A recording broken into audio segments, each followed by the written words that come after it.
Today, we celebrate the inquisitive minds that question the norms of our times, challenge conventions, and boldly push boundaries to discover new possibilities. Today, to truly change the present, let's embody the essence of this moment. Hello, everyone. I'm Rishabh Singh from the Reliance family, and I extend a warm welcome to all our wonderful innovators to this elimination round of TUP 9.0. Get ready with your ideas for a fierce battle of brains because the winners of today will move forward to our regional finale of the most prestigious B School competition in the country, the Ultimate Pitch Season 9. So let's get started. At Reliance, we are all about embracing fresh ideas and fostering innovation. It's in our DNA, which is subsequently reflected in each of our businesses and social initiatives. The Ultimate Pitch was born out of this exact spirit. It is a platform for curious and innovative minds who want to break away and showcase their next idea to the world. This is TUP's ninth season, and let me tell you, it has been a journey like none other. We flagged off the competition physically in top 15 B schools of the country. At each of these institutes, we were met with enthralling audiences. The insightful sessions led by our inspiring leaders were overly captivating. But that was only the beginning. We then reached thousands of you through our digital platforms and virtual events, making this contest a pan India celebration of ideas and innovation. Now, with absolute delight, I want to show you all a sneak peek into our campus launches and launch premiere with this video.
What a mesmerizing response TUP has had this year.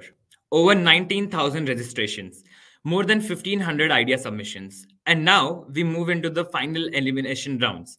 We thank you all for making it such a memorable launch. TUP Season 9 kicked off with a bang. Enthusiastic innovators from all over the country registered to the battle for the grand prize. Each one of the ideas submitted was unique, ambitious, and had a genuine intent for solving critical real-world problems. Our evaluators work round the clock to make sure that none of the submissions went unnoticed and shortlisted those ideas that had an extra edge over the others.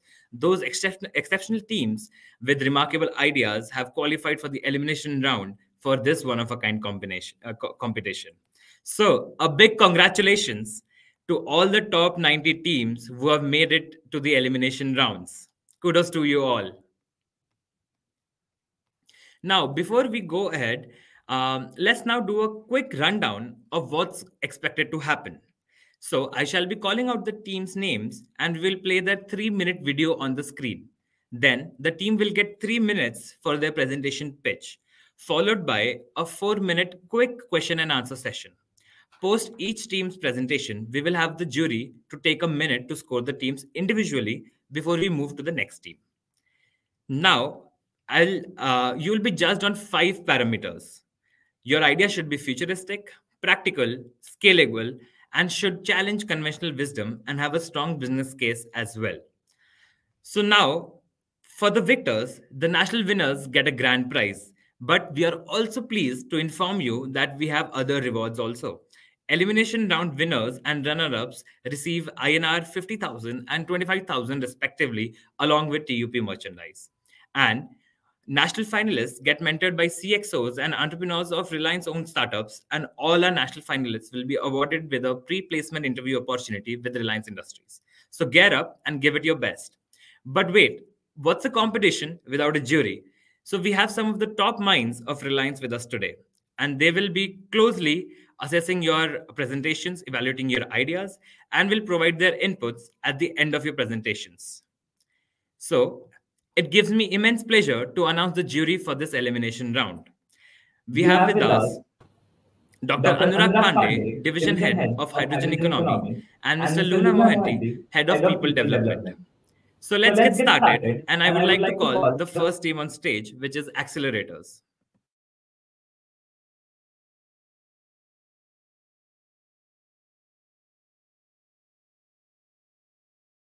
Hi, we are Team Accelerators from IIFT, and we present to you our idea for the Reliance TUP challenge. With technological progress, Indian agriculture underwent significant changes, becoming capital intensive. Farmers are now relying on credit for farm inputs and production improvement, and so agricultural credit plays a crucial role in boosting production and market growth. At the same time, it is equally important for financial institutions to build a sustainable agri loan portfolio where they can carry out income and farm assessments in an easy and a cost effective manner. Bearing these in mind, and in an effort to improve access to timely credit and financial inclusion for the agricultural sector, we have come up with a new concept. Agri-lending today is a space where financial institutions typically face challenges arising from assessment of new to credit customers, such as no CIBIL score, absence of alternate data, and needs for physical visits for verification. With this idea, financial institutions will now better be able to process loan requests and make informed lending decisions under agri loans. Hence, to change the game for agri lending, we get set to cut out risk and bring to you our concept, Farm Test. Farm Test enables farmers to use data science. Now let's look at how this concept works and how it will help farmers solve this fundamental problem. Farm Test is a plug-and-play concept that collects data, analyzes it, and provides an aggregate score called Farm Test score, which will be sold to credit agencies like TransUnion, CIBIL, Equifax, to help the farmers in providing their credit worthiness, to raise capital and help lenders to identify the credit worthy farmers. Farm Test, with the help of an IoT model, collects data like irrigation condition, the cropping intensity, the crops grown, and much more. Now, this data will be analyzed along with image processed satellite data, which can show the percentage of land cultivated, the potential yield depending on the crops grown, and based on that, farmers will receive their farm test score, which will be used for effective credit risk assessment for various farms. Using the analytics and predictive model, FarmTest empowers banks to establish agri-credit worthiness score based on a combination of various data points, such as what was historically grown by the farmer and what potential exists in the particular region. A higher farm score indicates that the customer has better farming practices and farm productivity. And a dashboard with relevant data will be provided for better management. In this way, it also facilitates farmers to remotely monitor farms' performance and crops health in real time with the Farm Test app. There, they can also monitor if they have taken any loans based on their Farm Test score. It is very crucial for farmers not to avoid losing their land and go bankrupt. Thus, Farm Test enhances productivity of crop along with mitigation of crop failure and helps financial institutions such as agri-banks and agri-insurance companies to assess farmers' situation using data analysis and predictive modeling. With this, we request you to join hands with us in this movement to uplift the farmers of this nation. Thank you.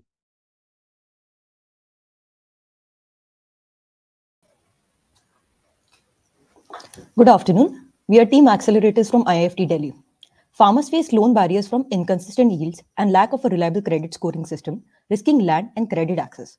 As you can see in the graph, while big farmers get loans from banks, lenders hesitate to serve small farmers due to concerns over no history, collateral, and high risk of non-payment. Now, coming to our idea farm test. It's a seamless system that gathers agricultural data, processes it, and churns out an agri risk score by looking at the satellite images and an on-ground data using special computer programs. This score showcases their credit worthiness to financial institutions, aiding them in securing capital more effectively. For the data collection, we'll be using multiple sensing devices like aerometer, soil pH sensor, etc., which will help us in monitoring the entire farming cycle. Additionally, for gathering some field data, combination of devices and machinery like remote sensors, drones, etc. also will be used. Now, once we are done with the collection, we'll combine the on-ground and satellite imaging data and run it through multiple layers of our ML model. From that model, we'll generate our aggregate score. We call it a farm test score. And based on that score, we'll categorize our farmers into 5 tiers according to their credit worthiness. The next step is to sell that score to the credit rating companies like TransUnion, Equifax, etc. and that's because of two reasons. The first is existing farmers' credit scores can be combined with our farm credit score for better risk assessment. And the second is these companies already have a distribution network with banks and NBFCs. We'll also provide a dashboard to our clients where they can monitor the farm credit score, the risk level, along with other metrics like the crop productivity and yield rate. FarmTest saves farmers from taking a loan if the predicted crop yield is too less. And that is the biggest advantage to farmers in order to survive from mortgaging their land to creditors. Now, as a proof of concept, we already have made a model that takes similar parameters from US farms and churns out a score. But as the demography changes, we need to have India-specific parameters to turn our concept into reality. We have also added the link of the Python notebook in the appendix. So moving on, FarmTest is not only about collecting, analyzing, and selling this FarmScore data. We are also a software as a platform for the farmers with an aim to uplift them on the monetary as well as the technological front. As can be seen here, this AI and ML based platform detects cropping patterns and predicts the future of the crop, thus highlighting the associated risks and opportunities for the farmers. The FarmTest app will help farmers track important metrics such as soil moisture and temperature, fertility, crop productivity, weather, and they can also get technical support. The app also gives them a feature to track the credit that they've currently taken and the repayment details. As a future roadmap, we plan to include features such as a marketplace for farm fresh products and to partner with B2B platforms like NinjaCart, Udan, etc. With this, we request you to join hands with us in this movement to uplift the farmers of this nation. Thank you. Also, we put some appendices that are there in the slide. You can also see if you want, and we are open for questions. Thank you.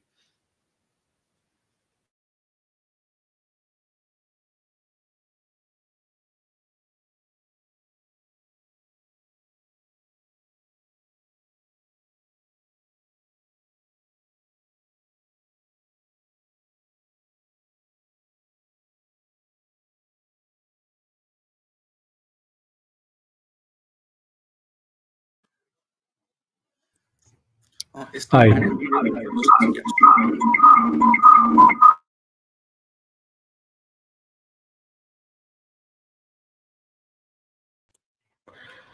Hello. Yeah, thanks, Team Accelerator. I hope you can hear me. Yes, sir. You're on. Just wanted to check that when you're talking about all this analytics and everything, this is a lot of on-field work, right? So it's going to and doing a lot of field work. What is going to be one single pitch to the farmers, because that they are your customers and also a product in that sense, right? So how would you convince the farmers to use the services, or you to be the middleman between them and the bank?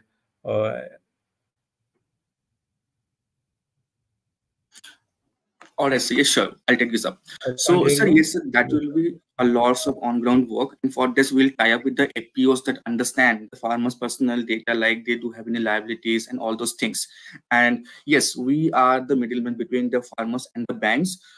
We will pledge or pitch our idea in terms of that other safety issues, like they don't have the credit if they have to mortgage their lands and these things. So eventually, they have their family and their loved ones into the safety buckets, even though they will get the required credit. So we'll be replacing the loan sharks that are there, and we'll give them a safe credit on that behalf. But don't you think for you to work with the government agency or NGO would be a better way to handle than the farmer directly? Of course, sir, that part is always there. That's one aspect of it. We will be only having the score. After that, that score can be used with the agencies also, the government agencies, the NGOs, the NBFCs, all of them.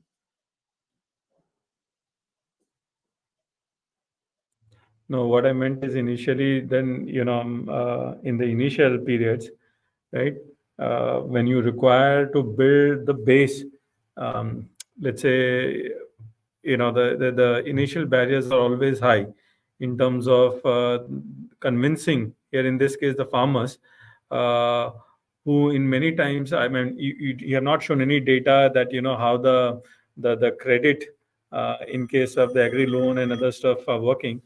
And do you think they are looking for a solution which you guys are offering? right? So I didn't get any feel for that. I mean, yeah, we know that there are challenges that the farmers would be needing credit, but I don't see any data on that to put my basis on it. Understood, sir. Just 1 minute on that. Yes, the APOs that are there in the farmland, the farmers organization, producer organization, those are prompted by the government only. So they, of course, do know a lot than we do. So we can tie up with those APOs that they can actually do the on-ground work, and they will be able to convince the farmers because farmers listen to them. No, I know, but I didn't get the. I mean, it should not be an afterthought after the question. I mean, when you're thinking of the business, you have to first look at, what could be your barriers, what could be your challenges. So overall concept is okay, but then the approach to the complicated problem, I still do not think very strong. I would say proposal to it, because there are too many things to do, and there should be a first product or first service which would directly, let's say, be of the interest to the client. And I'm not sure who is your client right now. Sir, if I may add to this, we have identified this problem, sir. At a ground level, this is a problem for low scale farmers. The high scale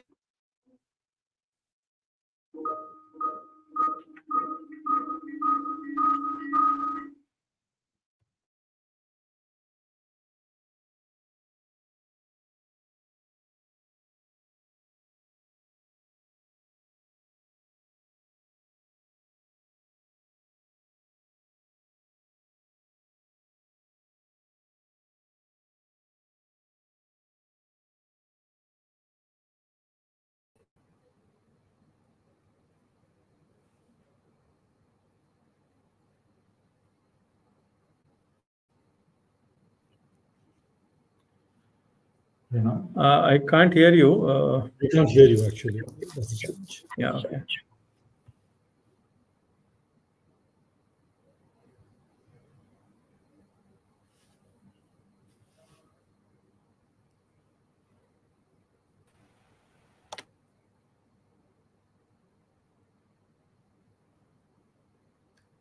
Hi, Mr. Anurag. Hi. Yes, I think, can we have the team back on? I think we were not able to hear them. Audible, sir? Yes, sir. So just to add on this, we have identified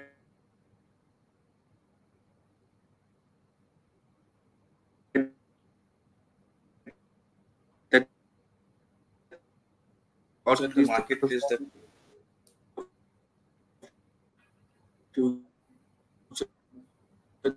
the market is definitely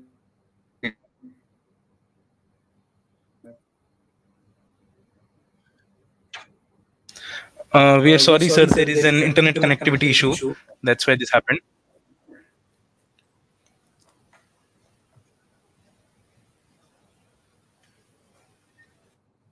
Yeah, I'm not sure. I mean, whether things went wrong on my end or your end. Most probably at your end. But Yeah. you're talking about low yield farmers or something like that. When I lost Yes, you. sir. If I may continue. So what I was saying is this is a problem for the low scale farmers, because at a ground level they have to mortgage the existing land that they have at huge scale, of interest rate to the loan sharks that are there, because they are not provided with loans by these banks. So for them to enable their credit worthiness, we are acting as middlemen, so that banks may come forward and basis that score they provide loans to these low level farmers. So that is what we are eyeing. Yeah, but I think just to finish up with my part of the question, I mean, when you are pitching it, you have to also pitch as if you're pitching the story to let's say your client, right? And while going through your let's say the pitch itself, nowhere I was convinced as that low skill farmer. I mean, it's a too complicated story, if, in terms of what you're selling. So at least some 1/4 or 1/3 of your time should have gone in. How would you pitch it? And if I like as a client, then at least I would say, comment about the business itself. Also, just the last part, have you thought about this being a multilingual, because you're dealing with farmers here across country, hopefully. What I saw, most of the mock-up of the app or whatever it was all in English.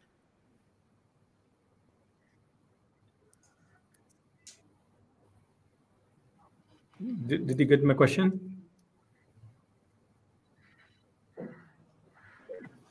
Yes, of Yes, course, sir. So we have definitely lingual aspect. Sir, we have I thought didn't about see this. you mentioned that, but that's all from my side. It is not there in the mock-up, sir, but yes, we've thought about it, and it is gonna be a multilingual app so that all farmers of all backgrounds can access it easily. Sure, thank you, Mr. Unas. Sorry. Yeah. No, so Team Accelerator, thanks for the presentation. We are run out of time. Only one thing I didn't see is I saw a lot of the algorithm around the yield. Parameters that went to the algorithm was predicting the yield. I didn't see any linkage to the MSP or the market price. So you may want to consider that when you are developing your final model. So just as a recommendation. And you also want to check out whether and some of the farming organizations are trying to do at least to provide insurance, if not loan. And it's probably not working out because of multiple reasons. That will give you learnings. That's it. Otherwise, thank you. Right, sir. We'll look into it. Thank you so much.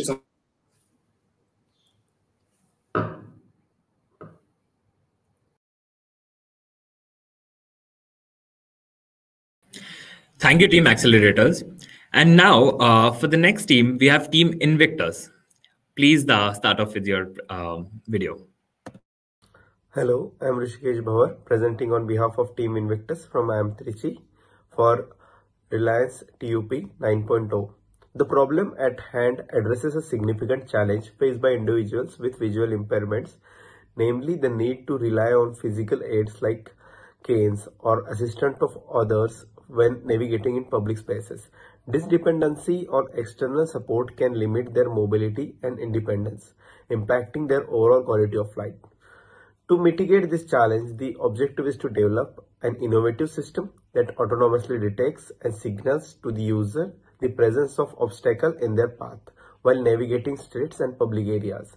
This system aims to leverage cutting-edge technologies such as sensors, computer vision, and auditory or haptic feedback mechanism to provide real-time context-aware alerts about impending instructions.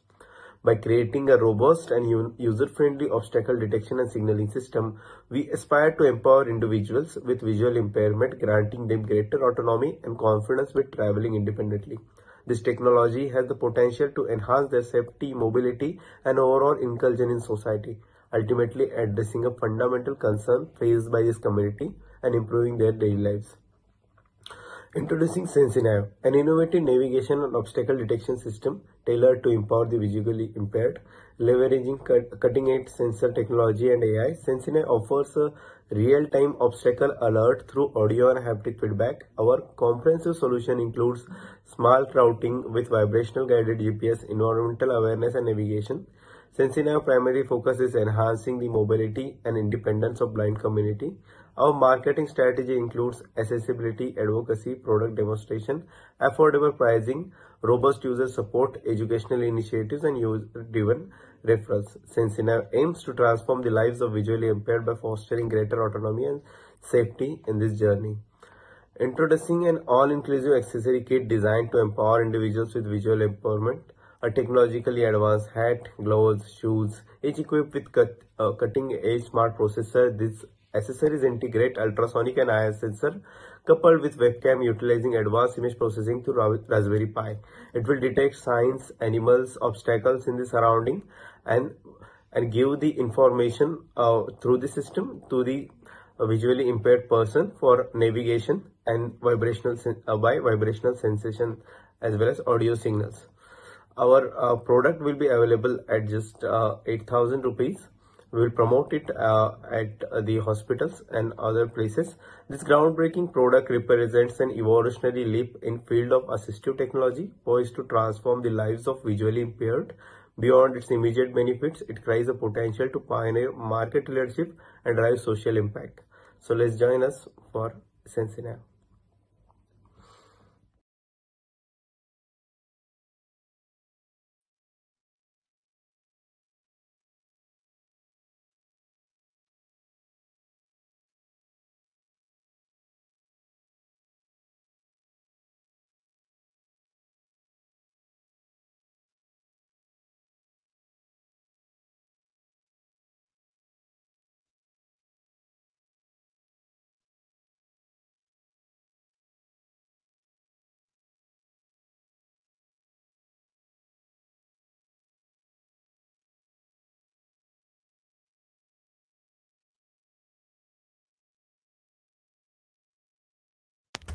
Hello. Yes. Okay. Meet Amia, and I am Trichy student with 80% of visual impairment, navigating the complexities of daily life, relying on others, feeling time constraint, and facing obstacles daily. Amia's story reflects a widespread need for change. He is not alone. 253 million people worldwide and 35 million people in India share this barrier to independence. The need for urgent change in, is crystal clear. In market survey, we discovered the hunger for autonomy in visually impaired people. 87% people wish for a reliable navigation solution. Hence, we present SensiNav, not a want but a need. We also analyze the existing market product that are smart stick, AI smart glasses, ultra canes, and electronic mobility aid. We got to know that it is costly and not compatible, which is not bringing a total independence to visually impaired people. So as we know, the market has various products. The market has various products such as a cane, a smart goggles. But the problem with these products is they are not fully, we cannot be fully dependent on them. As the cane is just something to detect obstacles and that's it. So introducing SensiNav, it has a whole kit integrated sensors in which the webcam will detect the object. It will give the directions in your earphones to locate the object so that the person can move his hand around and pick up the object. Also, it has sensors on the thin leg pad, which will detect the obstacle ahead, pothole ahead, water ahead, and give the vibrationally sensors will give the feedback. If to duck down, the sensors will give uh, up to down signal, as well as the gloves will give signal about the movement and the obstacle ahead. The camera will detect the obstacles signs as well as objects, moving objects, animals, etc. the wo- uh, our go-to marketing strategy is our product is priced just 8,000 rupees, and we are targeting visually impaired individuals and also friends and family of the same. We will be promoting our product at various platforms such as at NGOs, such as retail stores. Uh, uh, we will be giving self-management as well as a demo, as well as a partnership with promotion at hospitals. We will be providing. We will be catering B2B as well as B2C section, and thus we will have a huge impact as the person using it will be fully dependent. He will not need an assistant to roam around or navigate. He will gain some confidence, as well as he will feel social inclusion, and he will feel that he is not different from others. Our scalability factor is where we are thinking of having a in-house manufacturing unit which will scale ahead with increasing orders. Our future aspect is integrating it with GPS and various languages. Our roadmap is getting into this industry and focusing on research and development and developing more such products for various impaired people. Thank you.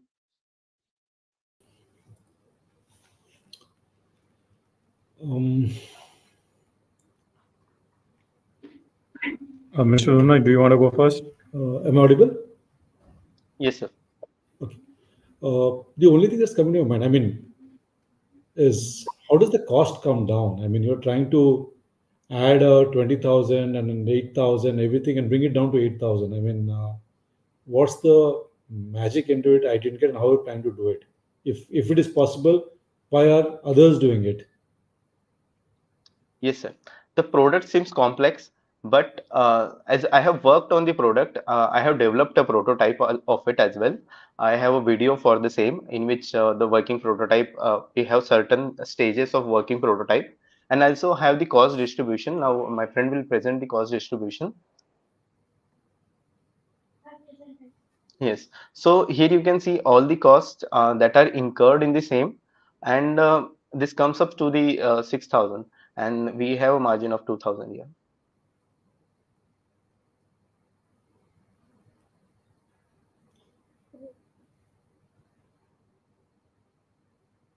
So why does the walking stick cost 20,000? Because it is only one part of this. So there are various walking sticks. It's a business strategy to first of all get the smart products a higher price, but there are also walking sticks which are priced around 2,000, 5,000, and the walking stick only has one function. It has one ultrasonic or proximity sensor, and it just gives one feedback, and it does not make you anything different than a stick from a jungle. So just integration of smart work and the promotions and marketing incurs the cost, and it's a business strategy. So we can make this product in 6,000 and sell it at 8,000.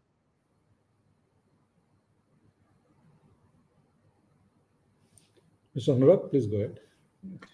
Thank you. This is all great. I mean, this kind of problem have been looked, for long years now. I'm sure if you bring a very good product in this, there would be, market to pick up. But as Mr. Luna said, why others have not been able to crack this?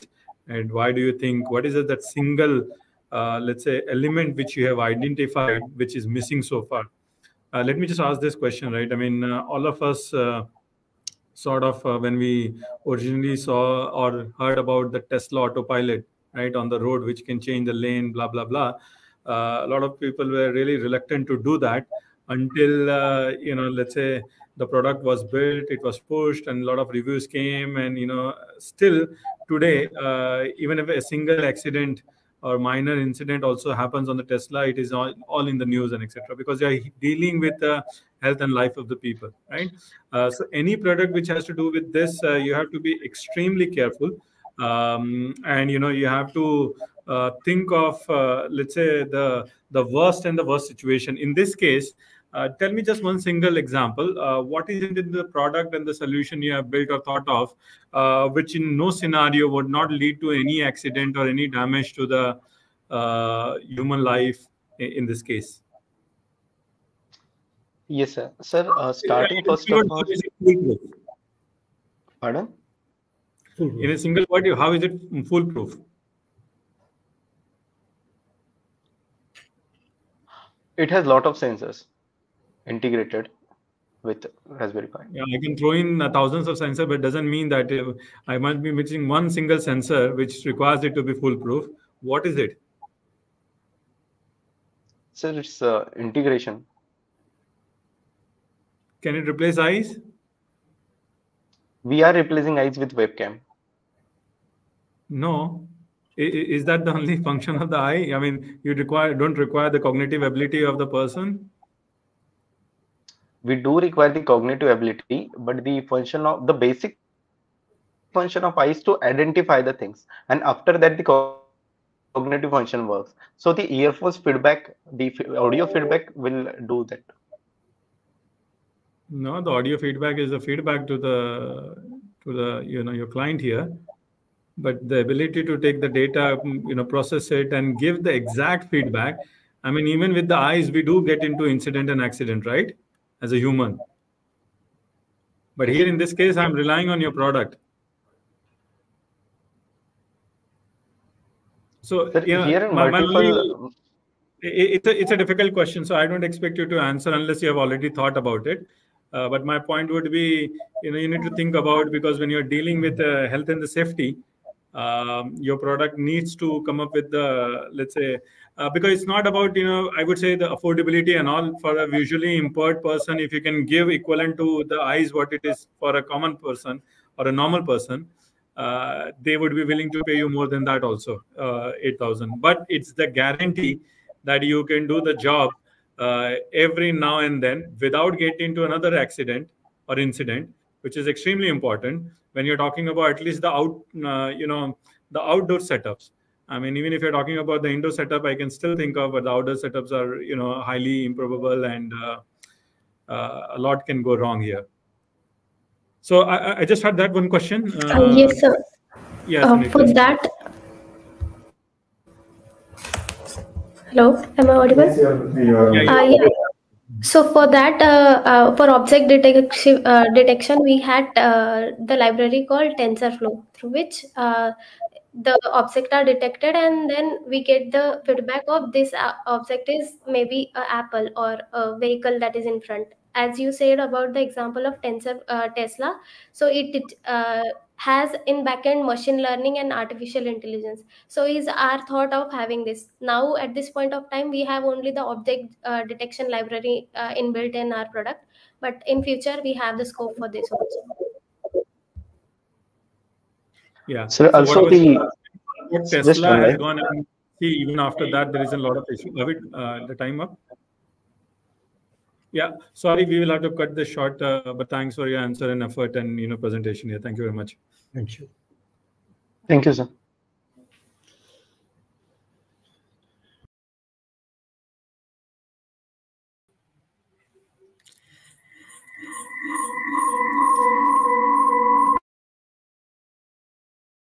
Thank you, Team Invictus.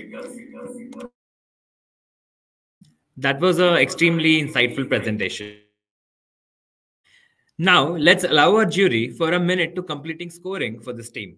While they make their assessments, let us have some fun. Here is one interesting trivia question about Reliance. So try to guess the answers in the comment section, and the first person to answer it correctly gets our amazing TUP merchandise. Ready? Here we go.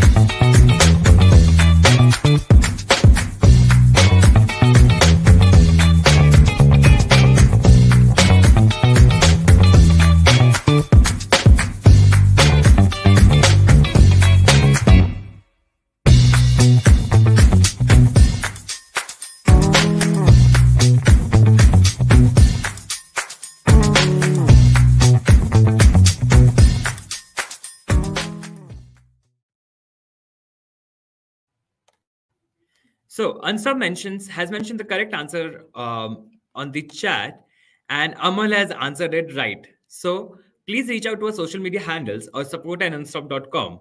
So now moving on, we are ready for our next team. So I would like to call upon Black and White. Hello, my name is Rana from Team Black and White, and this is our submission for Reliance TUP 9 Elimination Round. Guys, have you ever faced the problem of not knowing what hidden talents? In India, many students face this problem that they don't know what their hidden talents are. Their parents pressurize them. There is a whole lot of peer pressures. There is many issues going on with the students where they don't know what they are doing. They consider themselves good for nothing. So we have an idea where we want to rectify this problem. At least help them be more than good for nothing, or let them not feel they are good for nothing. This is DMIT, Dermatographics Multiple Intelligence Test. This test is basically a report and analysis showing the relationship between your fingerprints and your brain. Through 200 years of research and genetics, neurology, and many different research papers, now we have proved that there is a direct relationship between your brain and your fingerprints. When your brain starts development in the 13th week of pregnancy, your fingerprints also start development, and they go till the 21st week of your pregnancy.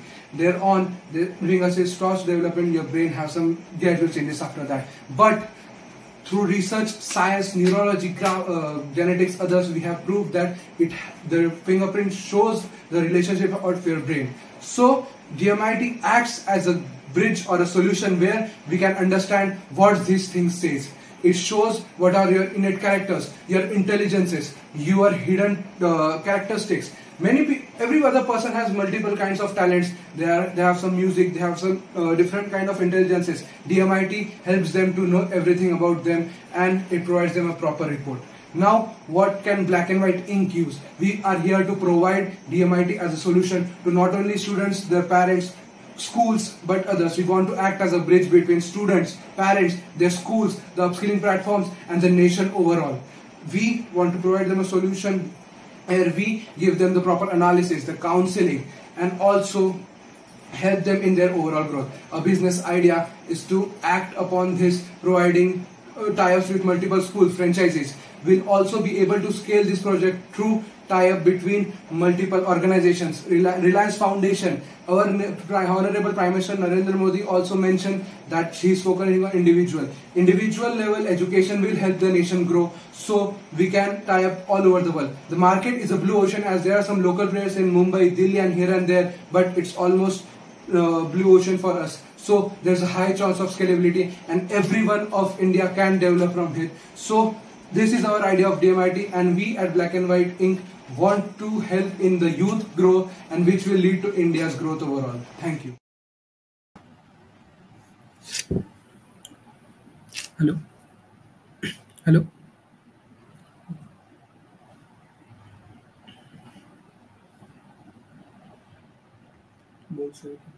Hello. Okay. Hello. Good afternoon, everyone. We are Black and White Inc. We are here to present the idea of DMIT. As we have seen, we have discussed many problems that youth, that basically children face. DMIT, that is dermatographic multiple intelligence, is basically for children or any kinds of youth, but we are focusing on children.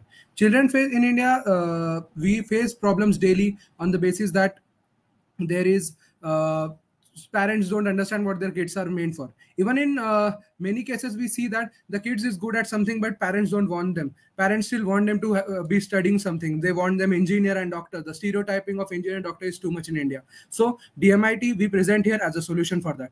DMIT, that is dermatographic multiple intelligence test, is a scientifically proven test by many doctors. More than 7,000 research paper and more than 200 years of research has said that our fingerprints are our key to our brain. They start developing, as we have mentioned, at the same time, and they end at the 21st week of pregnancy. By analyzing our fingerprints, we, as a DMIT consultant, can give a proper report, not telling you what you should do, but what you are capable of. DMIT just tells you about your hidden talents, what kind of intelligence you have. Everyone thinks that only if you study hard, you have some logical thinking, then only you can bring, you have intelligence. No, intelligence has on multiple layers. As we can see, there are 8 different kinds of intelligence. Multiple intelligence, visual, audio, logical thinking is one of them. There's a music learning. Now, also there are many kind of learning techniques which people don't know. Some people are good at learning by seeing this. Some people are good at learning by hearing them. But some people, they can do it by kinesthetic motion. Some people have good muscle memory. If they do something, they will perform it good. So DMIT will bring out there. There's a personality traits, various personality, dove, eagle, various kinds of personality traits that no one know they have. They have some innate characteristics. So we as Black and White Inc. are here to provide the solution for you. We have already mentioned what is the need. This is our plan of approach as a as a Black and White Inc. We are here to test and give them analysis. Then we are here to give them proper individual counseling, not telling them what you should do, but rather than just a career counseling where people go, where people just assume what they can do by their grades, by their CV. No, we are here to test you. We are here to give you what you are capable of in your innate talent. We will help the individual, we'll help the parent, and also we also want to be the upskilling connection between a bridge and between the student and an upskilling platform. We are here to help them. As one of the things which I remember from 3 Idiots is that he said that if Lata Mangeshkar's dad has told her to play cricket, and Sachin Tendulkar's dad has told him to play singing, where they'll be. So this is what we are here for.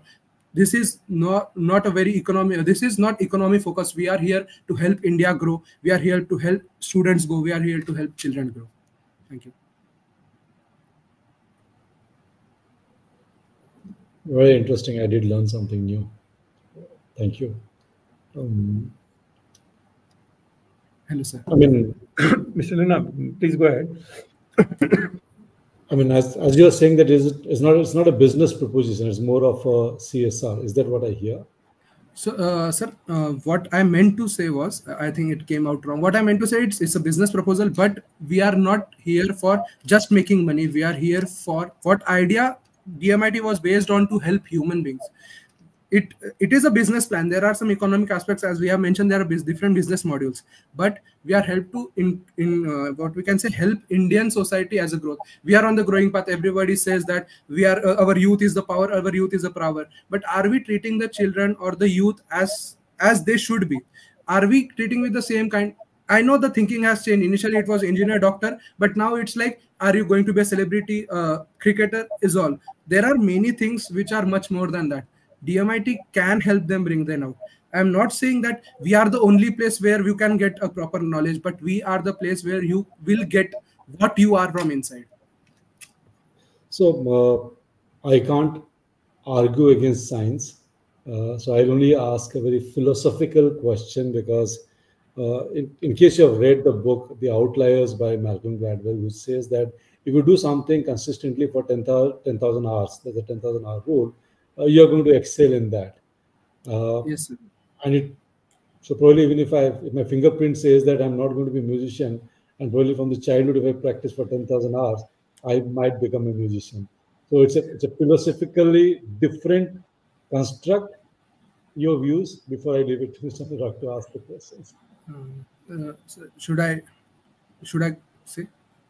Thank you, sir. I agree with your view, sir. Even when we got to know about DMIT, our initial thought was also same, that if my own report came out to be different, if my artistic value is something greater, what will I do?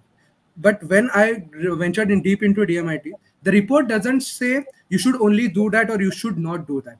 It has indexes, it has percentages of what you are very good at from your born. Is there, your brain have 5 cortices as mentioned by the 5 fingertips. Every fingertips, like it is there are there are multiple lobes that dignify each fingerprint. So the report will tell you if you are, how much percentage or how much strength you are. You are very good in this, you are moderate in this, you are low in this. Even if you are low in music and you want to venture, the report can help you tell that you should more focus, you should give. If you want to venture in music, it will help on that way. So it will tell you that you should focus more.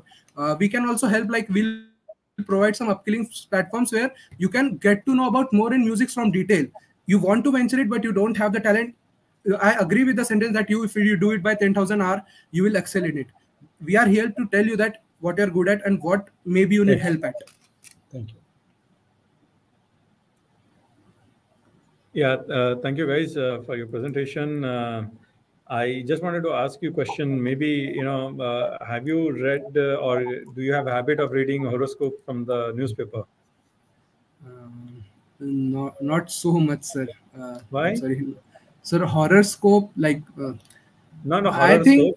horoscope, but... Okay, newspaper, I was thinking you were talking about horoscope. Hello? Not newspaper, I'm saying the horoscope from the newspaper. Or anywhere, wherever you're reading, from the screen. Horoscope, not specifically, sir. No, why? I don't think it's based on some calculation. Some people say it's based on numbers, but I don't think if the few lines can say. I know what I think the question. I can understand where you are going. Like few lines can decide. Where should I go or not. Was that what you are going to say? What I'm trying to say, there is an entertainment value to this. Okay, yes, there could be some entertainment value to the product itself. I mean, people would say, "Oh, let me check, what your product says and where I am if it becomes popular." But yes, I'm saying, I don't want to put my journey of life on something what's in the very qualified. Let's say it's not a quantified science; it's a very qualitative science where you're trying to put various things and prove something. You can always find a pattern and some inferences in every data. Believe me. But one's life journey or career or whatever that person needs to be doing, leave it to the life. I think that's what people would do normally. So from that perspective, just like Mr. Luna said, it's more philosophical constraint and the question. Because you did not present us any business case or anything here, numbers and all, so I wouldn't go there. But at a philosophical background or foundation to your product, I would say, you should think in the same line. You wouldn't read those few lines and let them define your life and how your next day should be. Then your product should not do the same to others. Yes, sir. I think I agree with you on the thing that a few lines can't decide my future, or I won't journey my life through the few lines I said. What we thought were presenting an idea, like I come from a very rural background. I come from a small town in Inganghat, where almost more than half of the people I met, like in regular, they are just doing what they are told to do. In schools, they are just following they are becoming their engineers. They are going to school, just studying, and then going do something. And end of the day, they all come back. They are in some IT job, and everyone says that, bro, I am not happy. I am not here. I'm not feeling good. What we thought was maybe we can help to cure that. I'm not sure ki everyone will listen to me or everyone will agree to me. It's just that No, we the want intent to of put. the problem is never a question. It's the solution what we are looking at. I'm sure the intent is very good and all novel, but you have to look at the solution. Don't get into the doing that mistake of falling in love with your idea. Question it, and the question what I raised to you. If you ask the same question, you'll say, okay, I still want to see solve that problem, but I may have to look at a different idea and different solution. Okay, that's all I want to say. We have run out of time. Thank you, Black and White, for your time today. Thank you, sir. And wish you good luck. Thank you. Thank you, sir, for this opportunity. Thank you.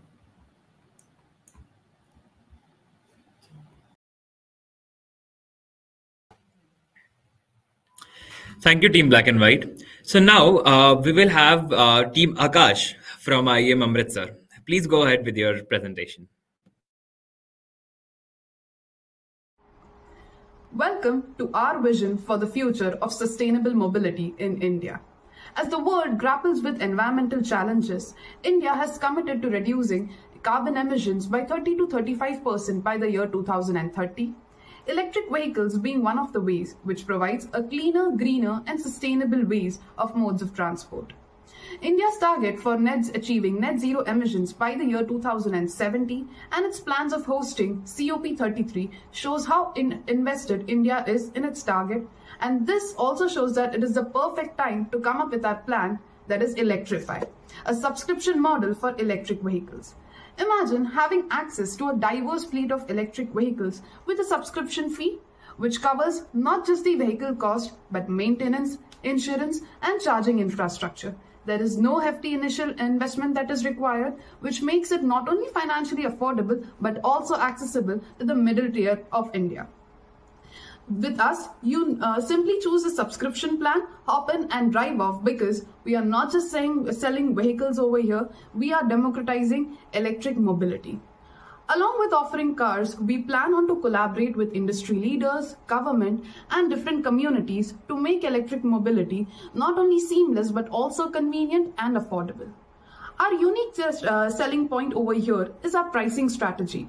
With a fee of 50,199 rupees per month, the subscribers get the vehicle, the insurance, the maintenance, and the other charging costs and innovative features such as the Eco Drive, and also with our customer feedback and rewards mechanism, which is based on its usage. It's pure electrical freedom. Our subscription model is not just a business proposition, but a step towards sustainable future. It aligns with the global shift towards shared mobility and increasing demand for clean energy solutions. We are breaking down barriers to make electric vehicles accessible to everyone. Imagine young professionals, families, and even senior citizens experiencing electric vehicle ownership's thrill and environmental responsibility, all without the burden of ownership costs. The future of transportation is just electric, and our subscription model makes it within the reach for everyone.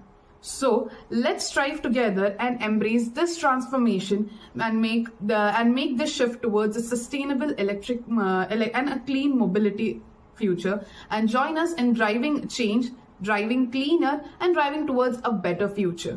So let's get ready to electrify your life. Thank you.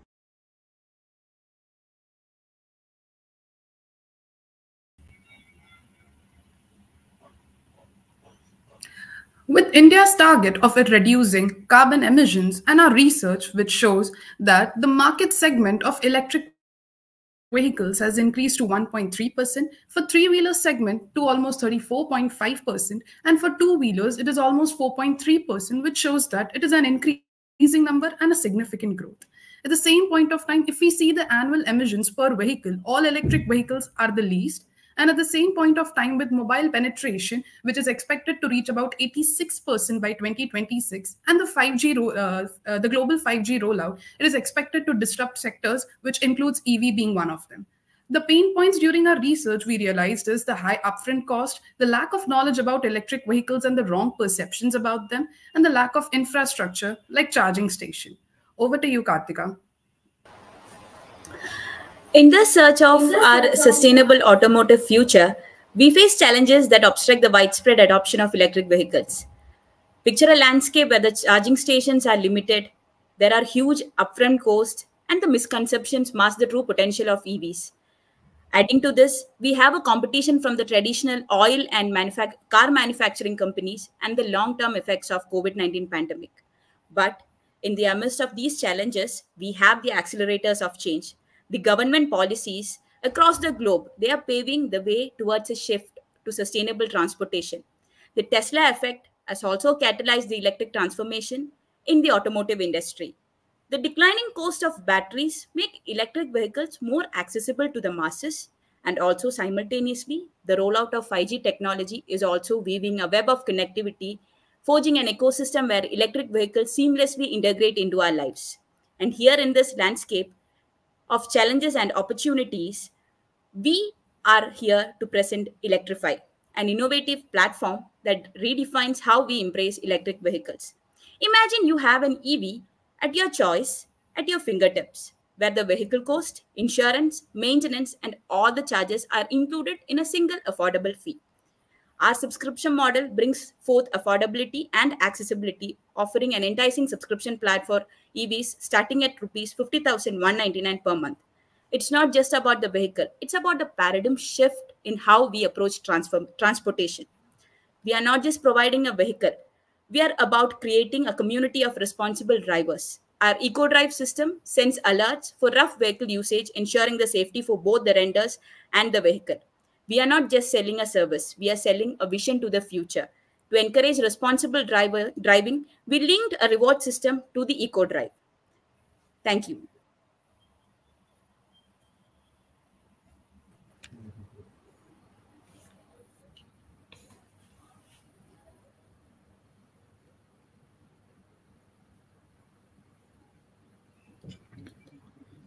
Yeah, there are just curious to know how did you get the figure companies of who are doing not just for this but many other car subscription, vehicle subscription. So just tell me three, let's say, USP or different points for you, how you differentiate from them.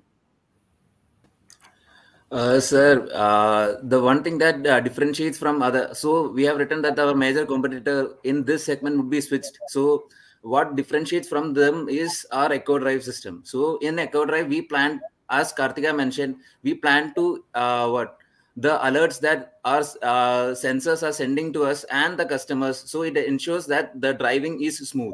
And also and based on this, we give a credit score like system is linked to this EcoDrive, and for further usage, if they want to get a new model or a new car is coming, so if they want to use it, then they will have to have a good credit score in the system.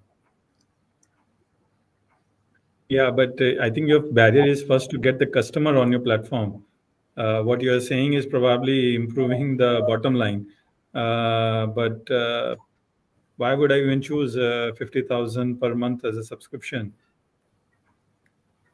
Sir, actually, our target segment would be somewhat around the middle-aged. So you, as you know that our India, the average age is almost 28. So it's we are not targeting all the segments. We are targeting those segments who can afford and the existing customers. So we mentioned that Switched is a competitor, and they are getting customers in Bangalore. They are just limited to Bangalore, and they are getting customers. So our plan is to focus on the tier 1 cities first and bring out this. So you can't say that somebody else is selling, hence I'm entering into this market, right? I mean, I'm saying why I'm your customer. Why should I do this? 50,000 per month. Sir, I'll fill in for this. So, sir, initially, sir, starting with the fuel prices and the maintenance savings that is, potentially the person could save. So that has to be reflected initially on how the person would be saving fuel prices and maintenance prices in the long run. Secondly, sir, there are people who consider environmental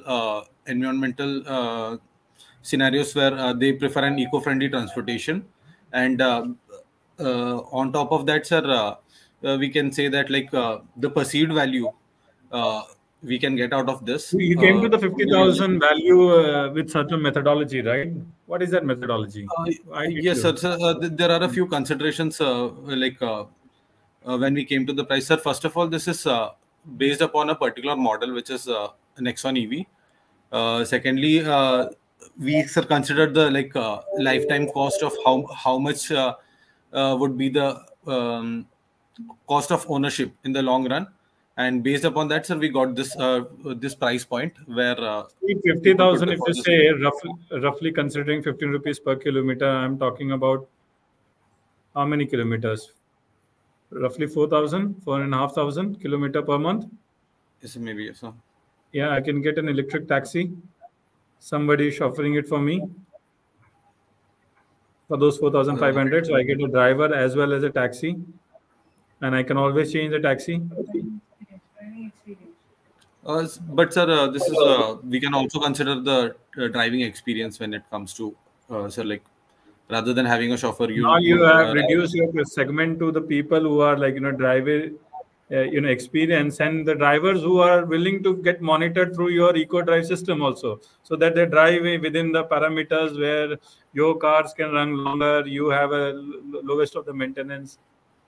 Sir, the eco drive system benefits both parties. Sir, it would be helpful for us. It doesn't benefit to the clients you're talking about, the guys who want to drive. The drivers would not like to be monitored, right? Those kind of drivers. Maybe, sir. Yes.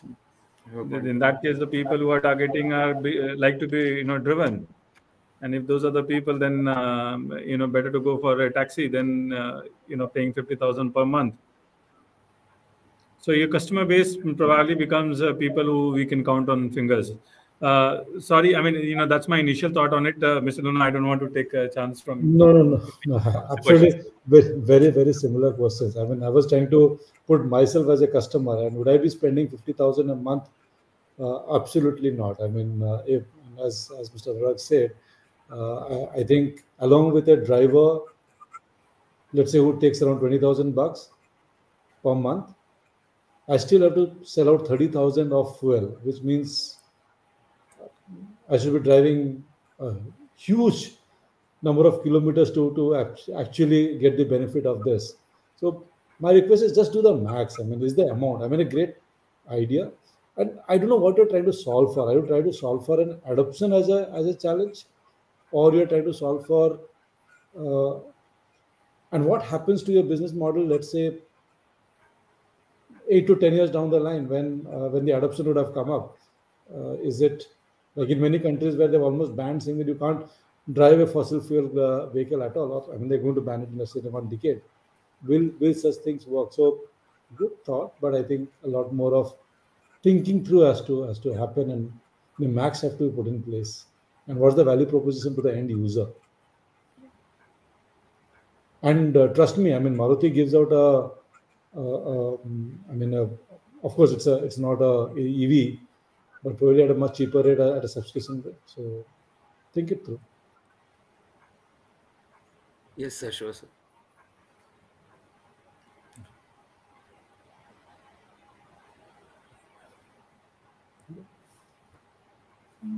Thank you.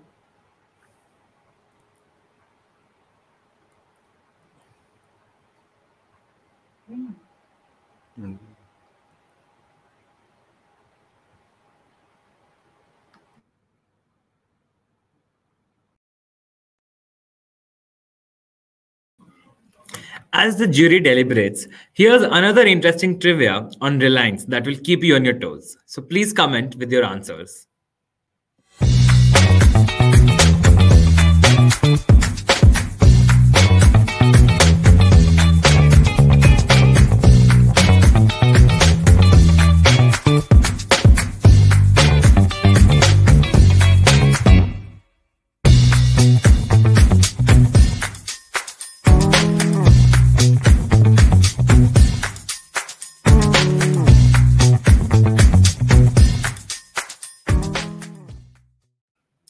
Amal, you have guessed it right again. So you can please reach out to us on any of our social media handles. And now, moving on, we are ready for our next team. So I would like to call Team Defaulter from NMIMS Mumbai.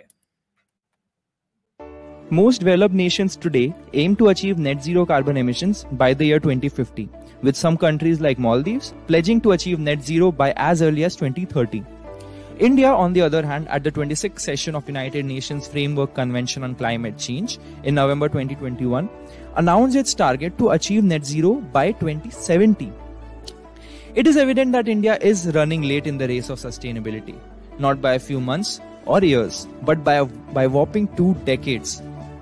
To hasten this process of achieving our dream of net zero and watch India stand head to head with the developed world, we, as the young minds of our country, are here to propose a solution. We propose 2 innovations that perfectly complement each other. First is the hydrogen fuel cell system for electric vehicles, which aim at minimizing, if not completely eliminating, fuel emissions by vehicles. And second is the hydrogen refueling pumps, which eventually find their way to regular petrol pumps given the infrastructural synergies that already exist in the existing technology and the technology that we propose. So this is a basic model of how a fuel cell electronic vehicle works. But we don't want to get into highly competitive automotive manufacturing industry.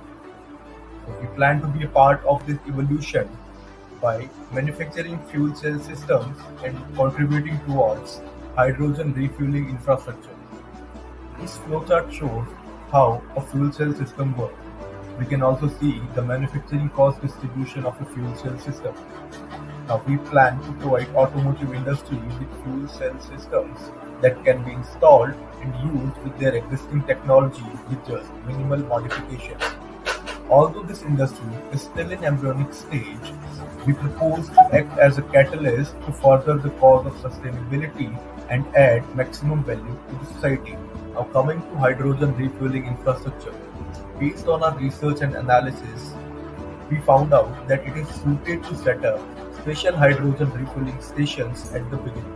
It will help in pushing the technology and ensuring more and faster acceptance by society. Although, from a long-term perspective, fuel cell technology can also borrow the infrastructure from conventional ICE technology, aka the petrol pumps. You can see a basic hydrogen refueling station infrastructure model in the flowchart. That's all from our side. Thank you for this wonderful platform and this wonderful opportunity. We hope you liked our idea and we are looking forward to your feedback.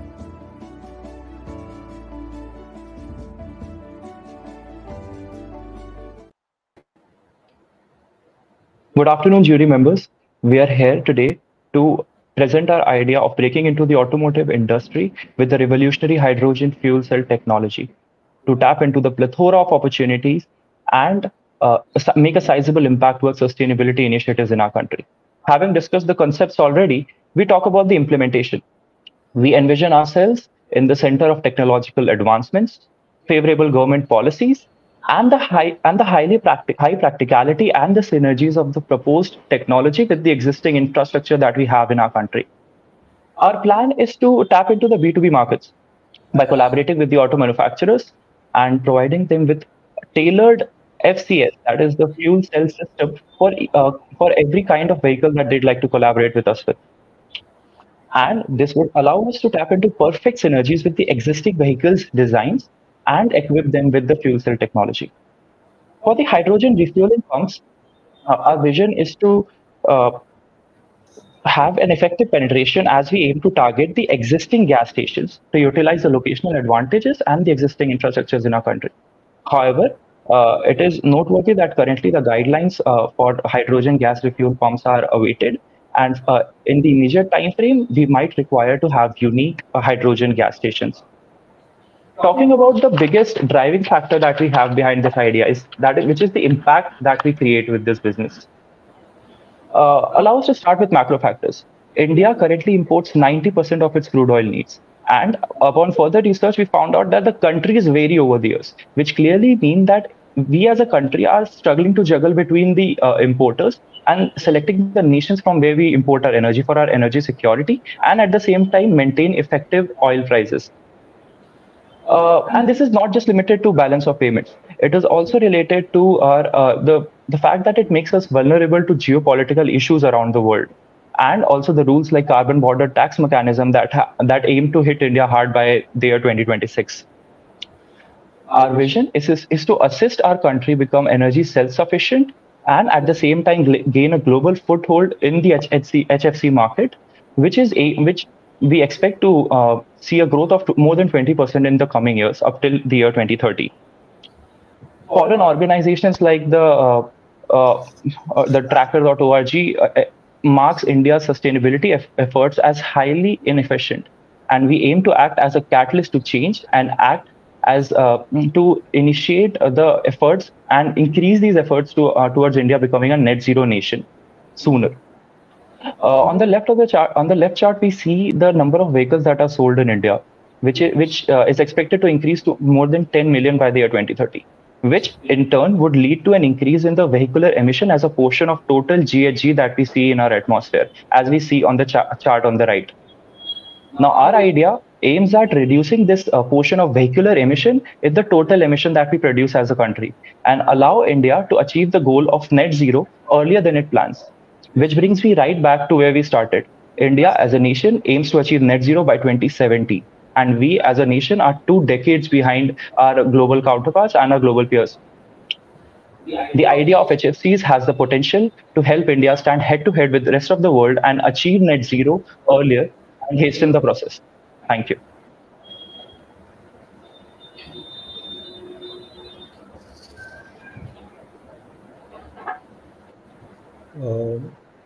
So Tim, just clarify. I mean, your pitch is to do the fuel thank you, cell team. system, correct?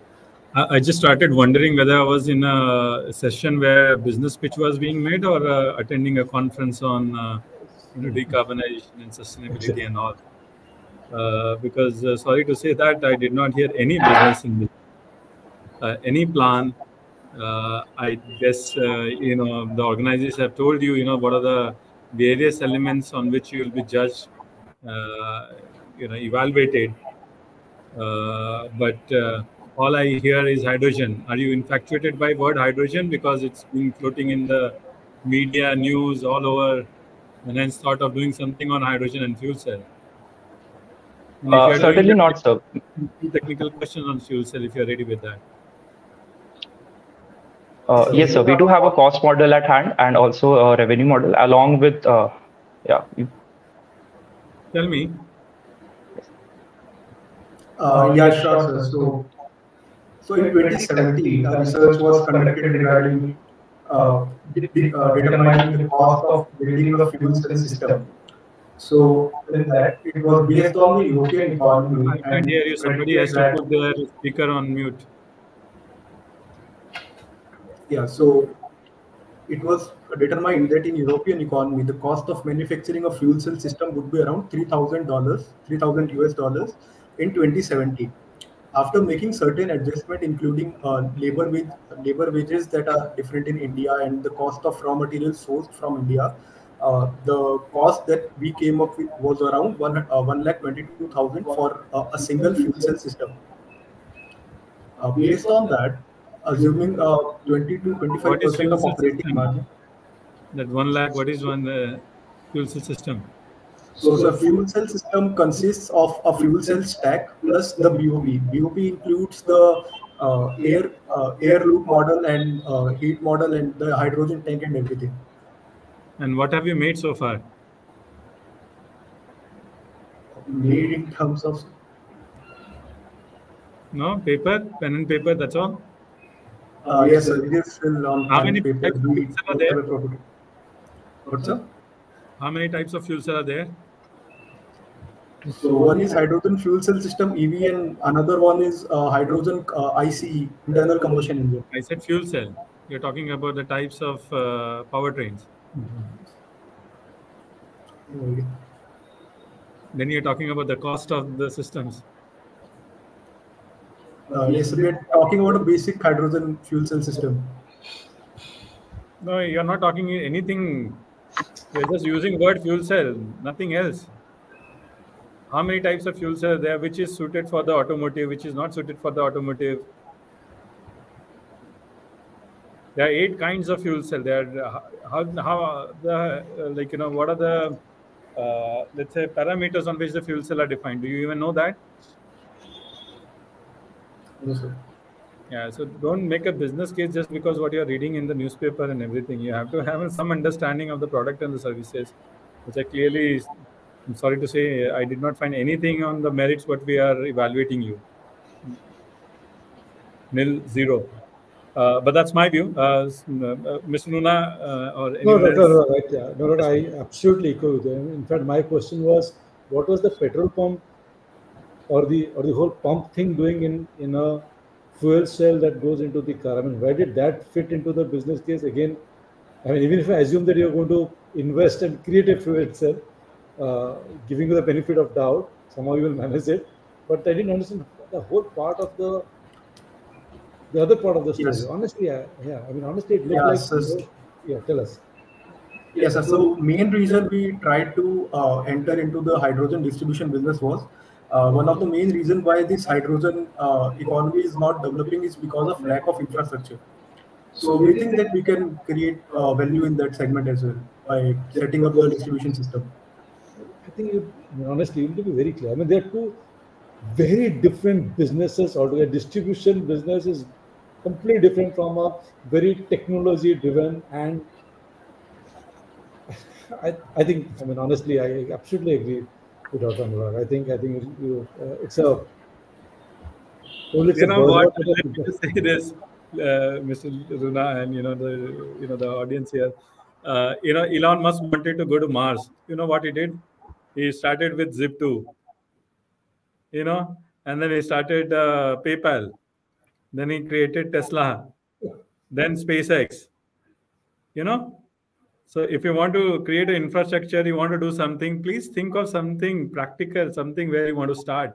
You're looking at an industry and a problem.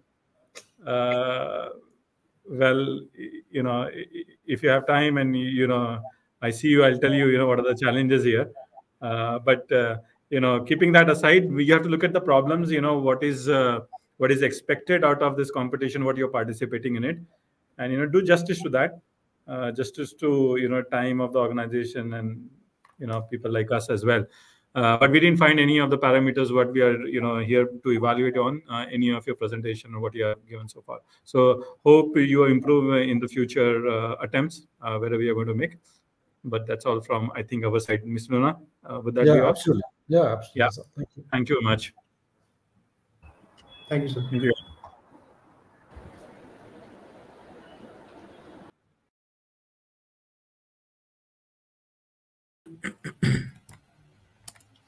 So after this dive into the hydrogen economy, we have Team Aj next from IIM Indore. Please go ahead with your presentation. Hi, we are Team Aj from IIM Indore. In today's dynamic landscape, many turn passions into home businesses, but scale limits reaching the right audience. For instance, imagine someone growing vegetables on their balcony. Despite having surplus produce, selling it at a vegetable market presents difficulties. These customer personas collectively highlight the shared struggle arising from the constraints of small-scale homemade operations. The question is, how can we empower these ventures to achieve greater success despite their unique challenges? The primary pain point revolves around the need for capital to upgrade businesses, a limited customer base, logistical and delivery issues, and a lack of visibility. Our innovative solution involves strategically targeting specific localities based on various parameters such as population, demographics, income, and behavioral aspects, including a preference for homemade products. Leveraging the existing infrastructure of GeoMart, we plan to onboard carefully selected home-scale enterprises onto the platform, providing a supply of raw materials at wholesale price and offering logistical support. Geo Financial Services would extend credit to eligible entrepreneurs. Additionally, our platform introduces an exciting feature, an opportunity for dynamic pricing and even auctioning for specific products. Through this comprehensive platform, we offer a holistic suite of services to empower home scale.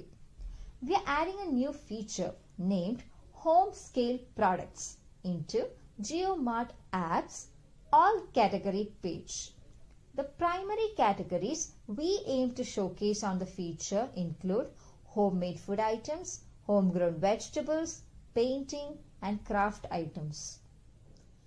By combining data-driven insights and the established infrastructure of JioMart, our solution strives to not only address the challenges but also to cultivate a thriving ecosystem that celebrates and promotes creativity at the grassroots level, which is in line with JioMart's existing vision to transform millions of small-scale merchants both physically and digitally.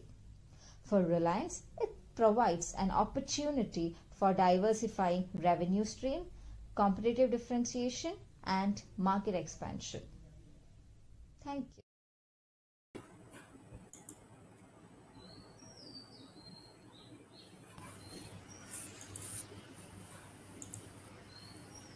Good afternoon. We are Team Arch from IIM Indore. We feel honored to present our home scale product pitch.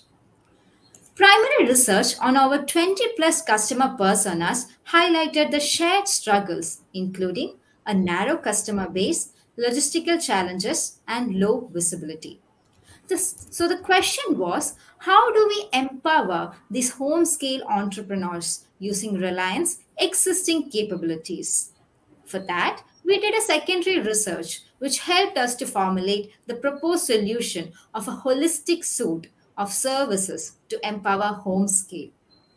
Our innovative solution involves strategically targeting specific localities based on various parameters such as population, demographic, income, and behavioral aspects, including a preference for homemade products.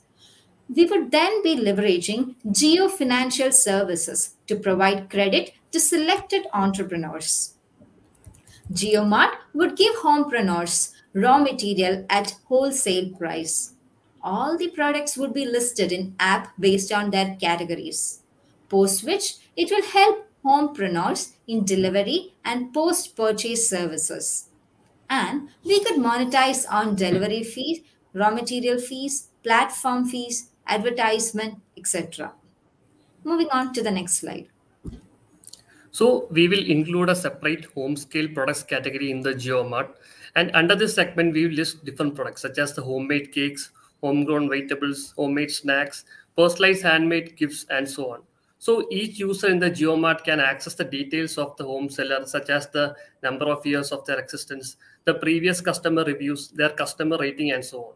They can also register their complaints and any issues with the order through the app.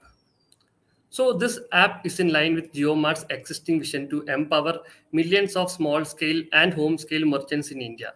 So this helps JioMart enable a diversified revenue stream, helps support and empower local businesses, expand into newer market, and offer a differentiation in their app, as well as ensure an efficient supply chain for their home-scale merchants, which is not only limited to the platform, but includes the credit, wholesale raw materials at wholesale prices.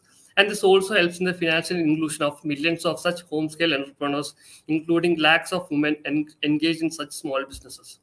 So the revenue streams we propose are the subscription fees, which is a monthly fees on the platform, the advertising revenue through the platform, and the sale of the wholesale products to these home entrepreneurs, interest income from the loans provided to these small-scale merchants, as well as the platform or commission fees on a per-order basis and the delivery fees. So we have also included a brief estimate of the financial profits or the cash flows for the first 4 years. Thank you.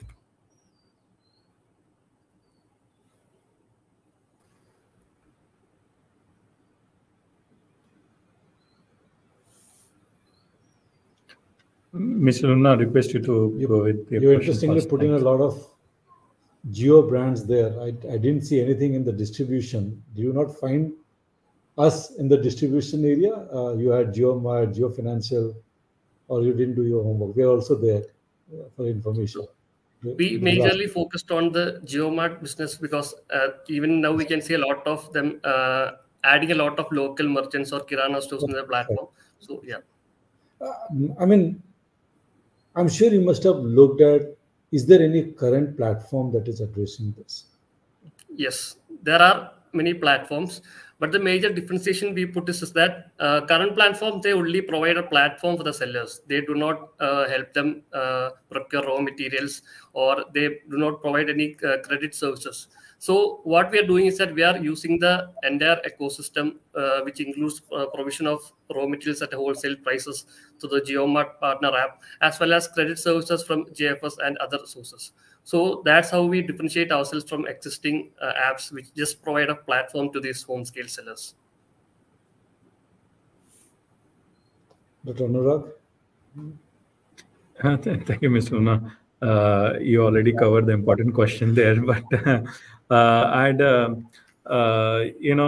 what's your view? I mean, I'm sure you know about the ONDC, and in the context of the ONDC, don't you think a platform like ONDC can do this better? Is designed around this, and when it comes to the cost cutting, it actually eliminates, I would say, people like you. So yes, ONDC and even the major existing platforms are really big competitors for us. But I believe that offering the best services to our customers, which is both the home scale merchants as well as users, are really important. If we take the example of ONDC, so currently their services are limited and the technology they use is not very, not top notch. So there are a lot of problems these users face. So I believe providing the best services to the customers as well Give as me the example. merchants. Give me an example if you have one. So like I have heard where people have ordered things and it might be something they have ordered from a nearby shop, but it might not have been delivered, and there are no instances of any refund or any proper customer support through the app. But what we differentiate is that we offer these services as well as the best services to both the merchant and the user side. No, that is just saying. How would you do that?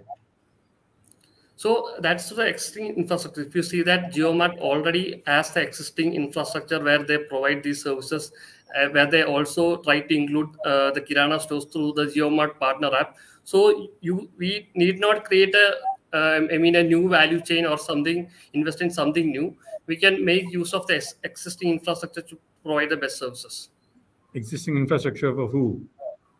Of the GeoMart platform. Yeah, but then you're riding on the GeoMart, right? I mean, so the question is like, why would the Geo allow you to do this? Why Geo will not do this? So, like, we believe that this is in line with their existing vision, where they aim to empower many small-scale merchants. So, this is even a differentiated revenue stream. So, if we see that a lot of people have preferences for homemade products or handmade products, which people perceive to be natural or even unique compared to the existing machine-made things. So, we believe that there will be enough demand for such products. Right, but I'm saying, so you are saying that you would tie up with GeoMart or the Geo platform system, right? Yes. But I did not hear any of that in your proposal. That's fundamental to this, right? Yeah. You build the whole thing, and I did not see how would you convince the Geo management to do this. Why would they do this? You're talking about customer, you're talking about yourself, but what the Geo gets out of it? Yeah, we will have to convince them, show them that this is a feasible solution, even though we have not included this in our slide. But yeah, that's an important aspect, as you mentioned. Yeah. So identifying who are your customers, who are your stakeholders, everything, and handling them very carefully. If you don't include in your business plan and the pitch, then that's a fundamental, first of all. Yes. To add on to the point, the business case that is currently projected in the slide is a small example of what Geo as a whole family would benefit by being a partner with us. Yeah, but I did not see what they would benefit in terms of the monetary, right? I mean, this platform is created for creating the additional business revenue. So how does it help Geo in that sense? I mean, as I said, the Geo themselves can do this. You are using a lot of infrastructure of the Geo. So how much share of your earnings, what additional revenues will be generated, how that would be shared? I did not see any of that. You have to, right? Have you looked at some of this interesting apps called Neighborhood, Hood, No Broker? They are coming with all this, and I would say they are even better suited on this kind of application what you're proposing than the Geo itself, because it's more about the local community. I'm not going to order something, let's say, even 2 kilometers beyond my radius of circle where I'm staying. So I think you need to put those options, how you compare. It's quite important, because I know everybody wants to do digital, but then if you want to do digital based businesses, you will have to identify your, competition, the gap, and those need to be articulated very well. Yeah. Yeah. So that's all from our end, I guess, Ms. Luna. Yeah. Thanks. Thank you for your presentation and time with us. Thank you. Thank you.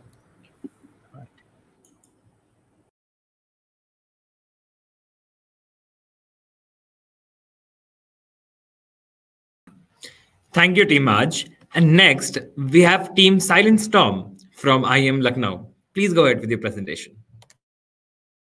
My name is Chirag. I am proposing a software that will automate the customized instrument design for oral cancer surgery using the power of generative AI. This will increase the speed and accuracy of surgery and eventually lead to a normal life for a patient. My inspiration for this idea stems from my work experience in the healthcare industry. I had the privilege of closely collaborating with the leading surgeons in India who operate on the oral cancer patients. What I discovered was a critical problem. The accuracy of oral cancer surgery heavily depends on the surgeon's judgment, increasing the risk of patients not getting the quality of life. Also, current customized solution is not scalable as they involve a lot of human intervention. The software I am designing will follow 6 simple steps to reduce the designing and planning by around 90%. Step 1. Import the patient CT scan. Step 2. AI will generate 3D bones from the CT scan. Step 3. Surgeon will input specific requirements related to surgery. Step 4. AI will pre-plan the mouth construction. Step 5. Customized instrument will be designed automatically by the AI. Step 6. Customized instrument will be 3D printed at the hospital venue. This customized instrument will make sure the reconstruction is exactly as per plan. Hospital will be provided with our software and it can be operated by surgeons or their assistants. Fees will be charged on per case basis to hospitals. From a business perspective, the potential impact is enormous. The Indian Cancer Society reports over 1 lakh cases of oral cancer annually. Our solution not only saves life, but also makes a sound business sense. It addresses a critical need in the market, enhances the surgical outcome, and improves the patient quality of life. Precision, automation, and the scalability are the cornerstone of this idea. And with your support, we can make this vision to a reality. Thank you.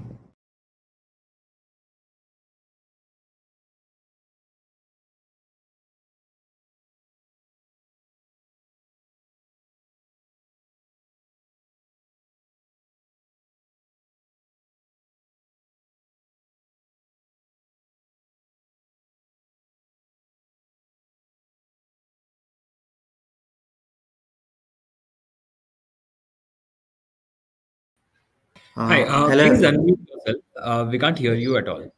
Yes, now I am audible. Yes, please go ahead. Okay.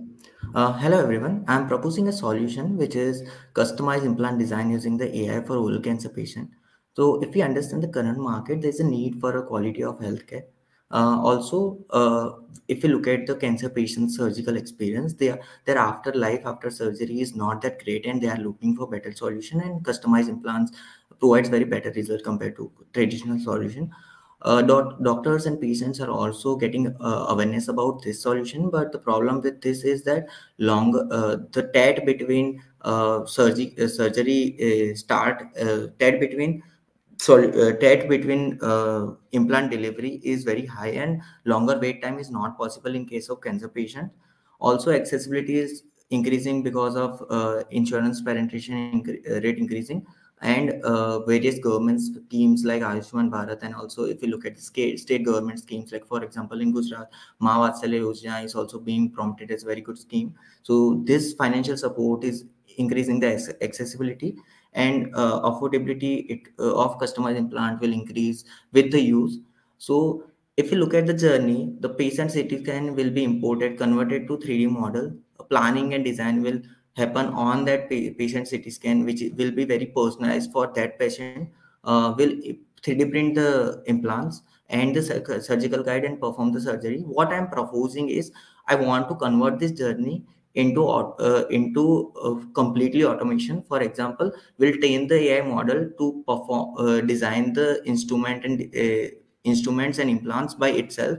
This will reduce the human intervention by closely 90%, and it will also empower hospital to perform more surgeries instead of currently at 2 surgeries for oral cancer patient.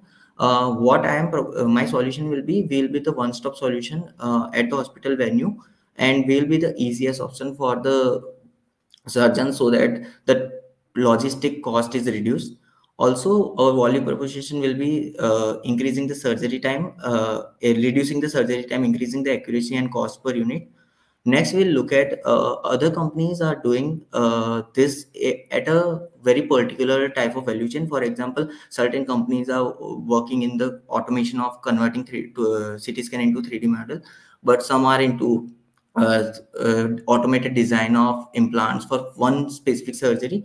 So what I am proposing is Reliance healthcare ecosystem. We can provide, so we can start with fibula cutting guide, which is for oral cancer patient. Then we can get the data of patient, and we can use that data to train AI model, and eventually we can end up at as a end-to-end solution for hospital. Our revenue streams will be software revenue per case, 3D printer, cross sell, and material. Reliance can also produce in longer term, as they are into the this type of material chemical business also, and we can move to this. And if you look at the unit economics, I've done the basic calculation at India level, and the projected revenue for this particular surgery is around 27 crores per year.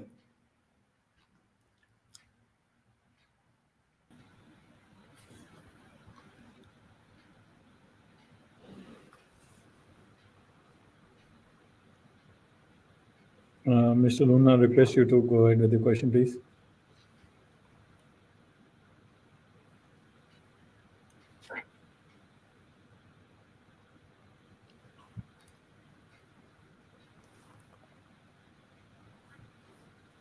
Chirag? Yes. I'm sure that today there are implants happening on the 3D printed, at least for the orthopedic area. Yes. It is there. I honestly do not know on the domain of oral part of it, but I just fail to understand what does AI play to, and what the AI play in this. Can you just help me a little better on that? Because yes, today sir, I myself. Yes.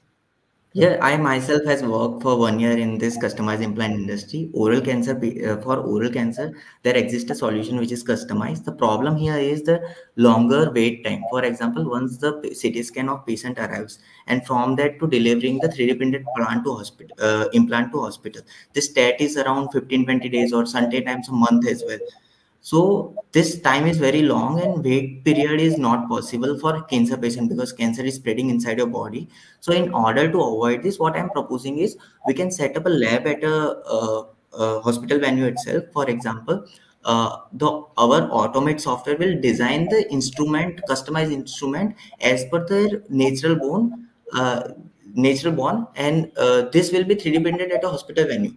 So automation in the implant design will reduce the TET in the designing part, and then the 3D printed at a hospital venue will reduce the logistical time. So that way I want to compress this part. and make it more scalable, because without reducing this time we cannot make this customized implant industry very scalable, because the debt is very high right now. So, Chirag, just help me understand again. Lack of ignorance from my side, lack of knowledge. You are treating the cancer, and Yes. you have kind of requested for a implant to be created at a certain point. Yes. I don't see as to how the spreading happens, because you're controlling the cancer spread by medicine. And at least Sir, but the implant but can happen. For example, between two chemo cycles there is a period, okay, and the patient can wait for it to come. So I don't understand how this 15 days of saving, and that's one part of the question. How does it help in the controlling of the spread? Okay, yes, it can ease their life faster. Second thing is the economies of scale of putting a 3D printing machine at the hospital, because, and what is the frequency of usage? Will it give me the benefit of the cost effectiveness? How many implants will I probably do in a year? And what would be the price of a 3D printing machine of this nature? Sure. And it was that cheap. Why is that happening now? Yeah. Sure. Sir, I would like to answer that part. First, we'll start with the fibula cutting guide. That is a cutting guide which will be used. So basically for oral cancer, if we remove the cancer affected part, then the guide pre-plan basically will reconstruct the that shape using the bone from our leg, and that bone will be cutted into three segments, and that segment will reconstruct this part. So for that, surgeon have to measure or do all the measurement and planning inside the operation theater. We are taking this outside the operation theater, and they have to just put the guide that will be designed for that specification. A surgeon have to cut that bone inside the OT, and the reconstruction will happen then only. The key problem here, sir, is that, and if we'll talk about the cost of 3D printer for plastic part, which is medical certified so generally the Formlab company makes that part, so that will cost around 5 to 6 lakh. And generally if you look about the frequency like utilization of that 3D printing, generally, for example, if I talk about, for I have worked with leading hospital Zydus in the Ahmedabad or the army hospital other, they perform 2 oral cancer surgeries per day. And if we are charging 5,000 rupees per case also for planning our automated designs, that is very feasible for them as well. Because in medical industry, a single screw also cost you 5-7,000 rupees. So comparative cost is very low.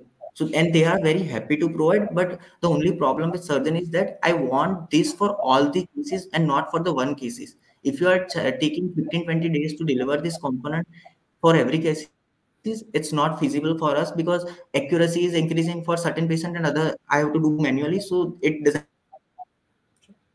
Dr. from my Anurag, over perspective. to you. Dr. Anurag, your questions, please. No, I'm good, Ms. Runa and Chirag here. I think you already touched on the important point there. But I guess the initial question, Mr. Runa, what you had was what is the use of the AI in this? I still did not get it. I understand the overall requirement and use of 3D printing and cutting down on the time and the logistics. That's all good. But Sir, I want to answer your question. So AI will automate this designing part. Currently, the manual designing takes very long time. First, we have to meet surgeons daily to get their inputs, then design the whole component and get the approval. So what AI will do is it will automate the designing part, which is the designing procedure is quite standardized, but the instrument will be customized for individual patient. So using this standardized process, we can automate the designing part by training that model. And we were doing this in the pilot stage, and we have achieved the point selection and other part. But this part, we need resources to implement this. And by reducing, like for example, we were taking around 10 hours for designing part, and with the AI, we can do it in within 15 minutes or the half an hour. So No, this time will I think we have run out of time, Chirag. I would just request, for your future, when you use a word AI is a very, very generic, and there are various kinds of AI. Please be very specific what you mean by that, because I'm sure the kind of AI what you're talking about is not required here. That kind of, let's say, algorithms and certain solutions are already available, but they don't fall in the typical category of AI. But that's perfectly fine. Good luck with your idea and development. Thanks for your time today here. Sure, sir. Thank you for the feedback. I will keep this in mind. Thank you very much.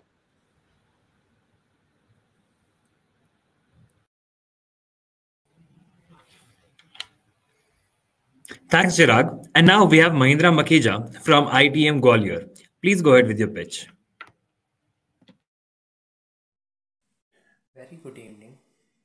मेरी एक startup company खोलने की इच्छा है और मेरी startup company का जो विजन है वो है कस्टमर सेंट्रिक, और मेरी कंपनी का मिशन है कैसे कस्टमर तक लोएस्ट प्राइस में हम उन तक प्रोडक्ट एंड सर्विसेज उन तक पहुंचा सकें।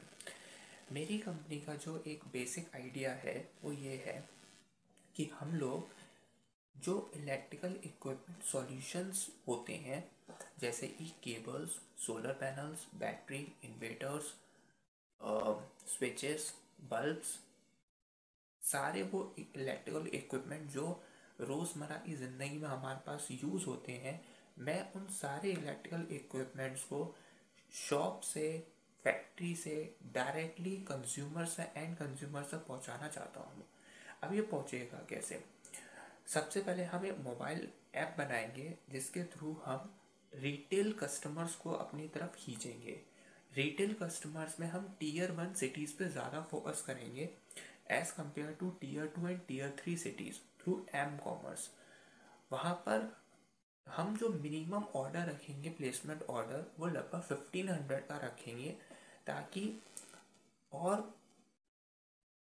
वो लोग वहाँ पर कंज्यूमर्स बाय कर सके अपने प्रोडक्ट को। और उसके साथ साथ अब बात आती है उन तक प्रोडक्ट तो पहुंच गया, लेकिन सर्विस बेसिकली हमको सबसे बड़ी जो चीज़ आती है पावर सॉल्यूशन में वो आती है सर्विस की, इलेक्ट्रिशियन की। वो कहाँ से आएंगे? तो हम लोग जो मैन पावर का लेकर आएंगे, जितने भी ऑल ओवर इंडिया में जितने भी ITI करे हुए लोग हैं जो मैकेनिकल इंजीनियरिंग को जानते हैं, या जो भी या फिर हम अपने आउटसोर्सिंग कर सकते हैं, अपने एम्प्लॉयज़ को थ्रू एन अर्बन क्लैपिंग के साथ हम टाई अप कर सकते हैं, और उसके थ्रू हम लोग उन तक वो सर्विस, हम दो चीज़ों को मिक्स करना चाहते हैं। प्रोडक्ट हम डायरेक्टली कंपनी से खरीदेंगे और उनसे ऑर्डर लेंगे, ऑर्डर उनको देंगे और वो डायरेक्टली कस्टमर तक पहुंचेगा, और हम लोग सर्विसेज थ्रू मैन पावर हम उन तक पहुँचाएंगे। उन तक एक कॉल बैक जाएगा ताकि वो सर्विस उन तक पहुँच सके। ये हो गया टीयर 1 सिटीज़ के थ्रू। दूसरा आता है टीयर 3 सिटीज़। टीयर 2 और टीयर 3 सिटीज़ में हम लोकल मार्केट में हम शॉप्स खोलेंगे ताकि हम एक ट्रस्ट डेवलप कर सकें उनके बीच में रहकर, ताकि उनको ये ना लगे कि हमने उनको प्रोडक्ट तो सेल कर दिया लेकिन वो सर्विसेज कहाँ मिलेगी। तो वो सर्विसेज हम एक शॉप्स खरीदेंगे जो टीयर 2 एंड टीयर 3 सिटीज़ में बेसिकली रेंट कम होता है, इसलिए हम उन टीयर 2 टीयर 3 सिटीज़ में हम लोग बाय करेंगे शॉप्स, बाय और रेंटल पे हम लेंगे शॉप्स और उन तक पहुँचाएंगे वो सारा product and services. Thank you.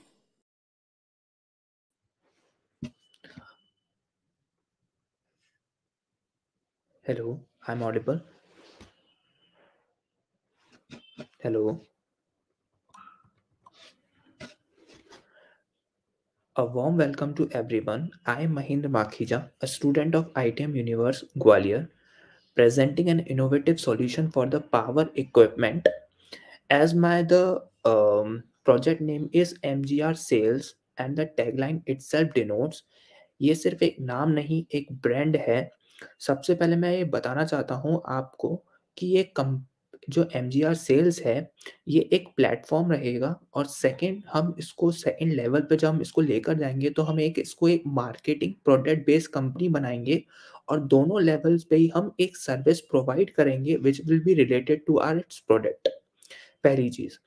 और आगे बढ़ने से पहले मैं ये मानना चाहता हूँ, आप लोगों से इंटरेक्ट करना चाहता हूँ कि आप मेरे एज अ कस्टमर हैं and I just want to know how do you feel.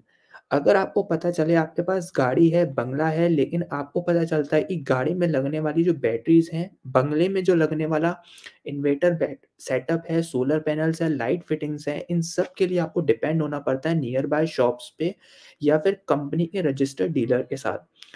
और आपको एक इलेक्ट्रीशियन फिटर की भी ज़रूरत रहती है to do all such thing. तो बेसिकली इसी चीज़ के लिए हम सॉल्यूशन लेकर आए हैं एमजीआर सेल्स। और एमजीआर सेल्स कैसे वर्क करता है वो मैं आपको बताना चाहता हूँ। एमजीआर सेल्स सबसे पहले रिटेलर्स के लिए काम करेगा, जो टियर 1 सिटीज़ के लिए काम करेगा, जहाँ पर हम मोबाइल ऐप्स के थ्रू काम करेंगे। और टियर 2, टियर 3 सिटीज़ में हम मोबाइल ऐप्स के साथ-साथ हम वहाँ पर एक ओपन करेंगे सर्विस स्टेशन स्टोर्स, ताकि वहाँ के जो पॉपुलेशन है वो रिलाय कर सके हमारे ऑनलाइन प्लेटफ़ॉर्म्स पे और वो हमारे साथ जुड़ सके, पहली चीज़। दूसरी चीज़, हमारा जो प्रोडक्ट होगा वो हम बल्क बाइंग जो कस्टमर्स होते हैं हम उनके लिए भी लेकर आएँगे। बल्क बाइंग कस्टमर्स का मतलब है जैसे schools, colleges, government offices, hospitals, जो रजिस्टर्ड रिसिपिएंट होते हैं, उनके लिए हम लेकर आएँगे ई-कॉमर्स वेबसाइट्स, जिनके लिए हम कोई सर्विस स्टेशन ना तो ओपन करेंगे, ना ही हम उनको कोई भी कोई सर्विस या वर्कर के थ्रू हम सर्विस प्रोवाइड करेंगे। हम उनको सिर्फ़ और सिर्फ़ प्रोडक्ट सेल करेंगे लेस मार्जिन से पे, क्योंकि जो वहाँ की जो डि क्योंकि ये जो लोग होते हैं बल्क बाइंग वाले जो कस्टमर्स होते हैं वो डिपेंडेंट होते हैं रजिस्टर्ड डीलर के साथ। रजिस्टर्ड डीलर एक इंफ्रास्ट्रक्चर के साथ बैठा हुआ है, इसलिए वो मार्जिन ज़्यादा चार्ज करता है और हमारे पास इंफ्रास्ट्रक्चर में सिर्फ़ हमारे पास सिर्फ़ ई-कॉमर्स वेबसाइट होगी, तो इसलिए हम बेसिकली कम से कम मार्जिन्स पे हम उनके साथ डील कर पाएँगे और अच्छी डील कर पाएँगे। यहाँ पे जो ट्विस्ट रखा गया है वो रिटेल कैटेगरी के साथ जो रखा गया है वो ये रखा गया है कि मिनिमम ऑर्डर वैल्यू जो होगी उनकी वो लगभग 1500 से ₹1000 के बीच का हम ऑर्डर प्राइस रखेंगे।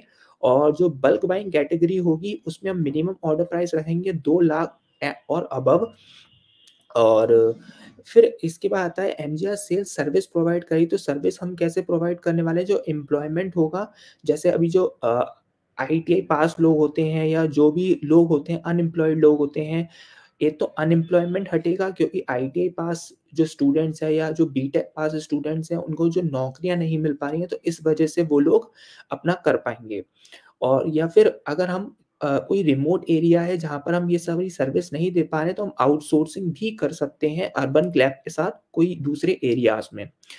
यहाँ पर एक और नया जो ट्विस्ट है वो है वारंटी क्लेम का। कंपनी खुद आज की डेट में जो वारंटी क्लेम्स हैं, वो कंपनियाँ अपना खुद का एक वर्कर उनके पास भेजती हैं और कस्टमर के पास और उनके साथ डील करती हैं। That's it. और हम बेसिकली जो एमजीआर सेल्स है वो जो हमारे पार्टनर्स होंगे उनके जो कस्टमर बेस होगा उनके साथ हम इंटरफेरेंस नहीं करेंगे। हमारे पार्टनर्स जो हैं अ, वो होंगे Amara Raja energy and mobility limited, Microtek, Okaya, HBL company, HBL, HPL and the V Guard and many more. Thank you.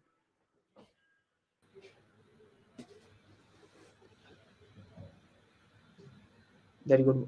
Very good afternoon, sir. Good afternoon. Mr. Luna, do you want to have your first question or?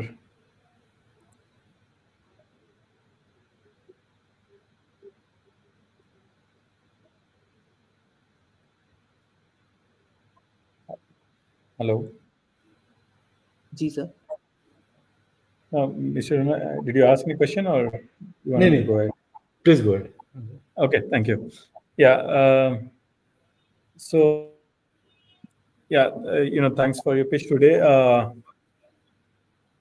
So I really did not get the clear understanding of what you're proposing, what the business is all about. I heard multiple, I would say, vocabulary of e-commerce, m-commerce, blah, blah, blah. But it sounded to me that it is more of a platform, to allow this very specific power equipment companies to sell their product through your platform and then you would provide some services or something also for those companies. Is that right? Yes, sir. Okay. Sir, next time I want to think basically मैं एक ऐसा platform बनाना चाहता हूँ जहाँ पर ये जो आप जैसे देख पा रहे हैं प्रोडक्ट पोर्टफोलियो रेंजेस जो हैं ये सारी की सारी सर्विसेज ये सारे के सारे प्रोडक्ट्स हम उन पे रखेंगे अपने प्लेटफॉर्म पर और इसके साथ-साथ हमारे साथ जो पार्टनर्स रहेंगे, जैसे बैटरीज़ की अगर मैं बात करूँ तो हम अमर राजा बैटरीज़ के साथ टाई अप करेंगे और जैसे इन्वर्टर्स की बात करूँ तो हम माइक्रोटेक के साथ टाई अप करेंगे और जो सोलर पैनल्स है उसके लिए एचबीएल, एचपीएल, वी-गार्ड इन सब के साथ टाई अप करेंगे और ओकाया कंपनी के साथ टाई अप करेंगे, जहाँ पर ईवी सेक्टर्स मिल सकता है हमें, आरओ प्यूरीफायर मिल सकते हैं हमें, हम वो सारे प्रोडक्ट्स ऑनलाइन प्लेटफ़ॉर्म पे बेचेंगे कस्टमर्स को। नहीं, तो पहले ये बताओ कि इस तरह का प्लेटफ़ॉर्म अवेलेबल है या नहीं है? कौन पहली चीज़ कर रहा है? जी। बिकॉज़ B2B के सेगमेंट में मोग्लिक्स जैसी कंपनीज़ हैं, राइट? जी। There are other companies who are also operating in this, तो उनके साथ क्या दिक्कत है? जैसे मैं आपको बताना चाहता हूँ, जैसे फ्लिपकार्ट है, अमेज़न है, ये जितनी भी सर्विसेज़ मतलब ई-कॉमर्स वेबसाइट्स हैं, ये पर्टिकुलर इस सेक्टर इस सेगमेंट पे काम नहीं कर रही हैं सर। मतलब वो बैटरीज़ तो बेच रही हैं लेकिन वो लोग जैसे वर्कर जैसे इलेक्ट्रिशियन हुआ, वो लोग उसको प्रोवाइड नहीं कर रहे हैं। वहाँ पर वो लैग कर रहे हैं, वो सिर्फ़ प्रोडक्ट बेच रहे हैं। मैं प्रोडक्ट के साथ सर्विस भी देना चाहता हूँ। सर्विस किस सेंस में? द इलेक्ट्रिशियन आपका कस्टमर है या नहीं है? इलेक्ट्रिशियन हम बेसिकली जो वर्कर्स होंगे, जो एम्प्लॉइज़ होंगे और हम उनको हायर पे रखेंगे। नहीं, तो आप इलेक्ट्रिशियन की सर्विस प्रोवाइड कर रहे हो अर्बन क्लैब की तरह? हाँ, मतलब हम दोनों देंगे, प्रोडक्ट भी देंगे और वो भी देंगे, सर्विस भी देंगे। प्रोडक्ट हम बेसिकली हम कंपनी से बाय आउट कर रहे हैं और जो सर्विस है या तो हम अपने खुद के एम्प्लॉय करने वाले हैं या फिर हम अर्बन क्लैपिंग के साथ टाई अप कर सकते हैं। ये सारी जो कंपनीज हैं जिनके खुद के प्रोडक्ट्स हैं, उनके खुद के सर्विसेज, आपको लगता है कि वो अपने चैनल्स उतना नहीं ग्रो कर सकते जितना आप उनके लिए कर सकते हो? एक्चुअली हो क्या रहा है, ये यहाँ पर सिर्फ लोकल स्टोर्स पे ही बिक रहा है। ये ऑनलाइन नहीं इतना सेल अप हो पा रहा है। जैसे वायर्स हैं, जैसे तो ठीक केबल्स है, हैं, सोलर पैनल्स हैं। ऑनलाइन ठीक है। नहीं, ऑनलाइन हो गया तो आप उनके लिए जब आप प्लेटफॉर्म बोल रहे हो तो आप उनके लिए स्टोर करोगे, आप उनके लिए इन्वेंट्री क्रिएट करोगे कि आप लोकल शॉप से ही बेचोगे? हम बेसिकली जो उन कंपनीज़ हैं, उनके साथ जो जैसे सैमसंग का कोई भी मॉडल आता है फ्लिपकार्ट पे, तो उसके लिए फ्लिपकार्ट कोई स्टोरेज नहीं रखता है अपने पास। नहीं, उनके कुछ वेयर हाउसेस होते हैं depending on the market. Warehouses जी, जी, जी, वेयर हाँ, हाउसेस तो तो रखेंगे। वही मैं कह रहा हूँ, तो इन्वेंट्री आप मैनेज करोगे? जी, जी, जी, बिल्कुल। तो आप उससे आप उससे आपसे कंपनियों आप की सेल्स बोल भी रहे हो, बढ़ेगी। सॉरी? उससे कंपनियों की सेल्स भी बढ़ेगी सर। नहीं, वो तो ठीक है कि सेल्स बढ़ेगी, लेकिन आप बोल रहे हो कि आप ऐसा बिजनेस क्रिएट करना चाहते हैं जिसमें आप इन्वेंट्री पूरा प्लेटफॉर्म क्रिएट करें, उसको बेचे भी और साथ में सर्विस भी करें। जी। तो आप फ्लिपकार्ट, अमेज़न प्लस अर्बन क्लैब ऐसा कुछ बनना चाहते हैं? जी। दोनों मिला के? जी। आपको लगता है कि ये बिजनेस प्रॉफिटेबल है? बिल्कुल सर, क्योंकि कैसे? इसमें एक तो प्रोडक्ट सेल हो रहा है सर, मार्जिन्स हम दे ही रहे हैं अपने निकल के आ ही रहे हैं कंपनी से।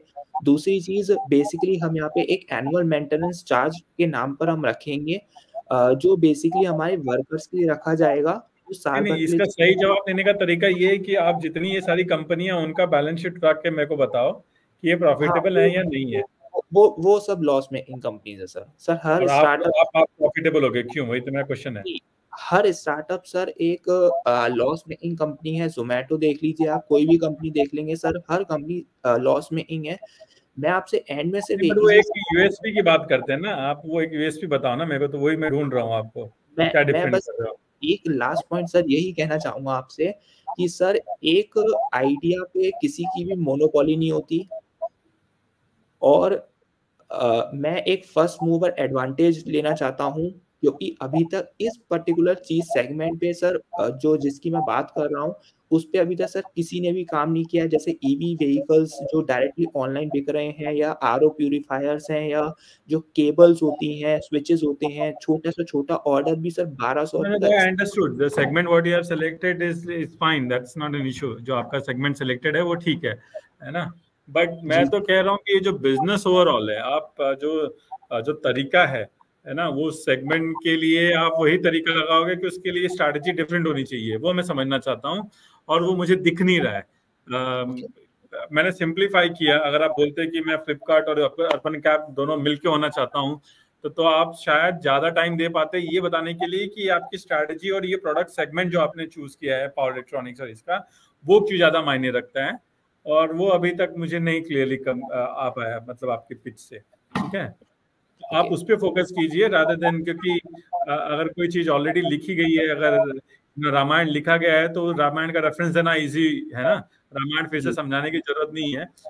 तो अगले पिच में आप क्या कीजिए कि आप बताइए कि you want to be the Flipkart, Amazon and Urban Clap and Zomato, everything put together, and then talk about जो आप किस सेगमेंट में, क्योंकि अगर आप बोल रहे हो कि ये सेगमेंट मेरा यूनिक है, इसमें किसी ने किया है, तो आप बताइए कि वो सेगमेंट यूनिक क्यों है और वहां पे क्यों पैसा बन सकता है, इस पे ज्यादा ध्यान दीजिए, है ना?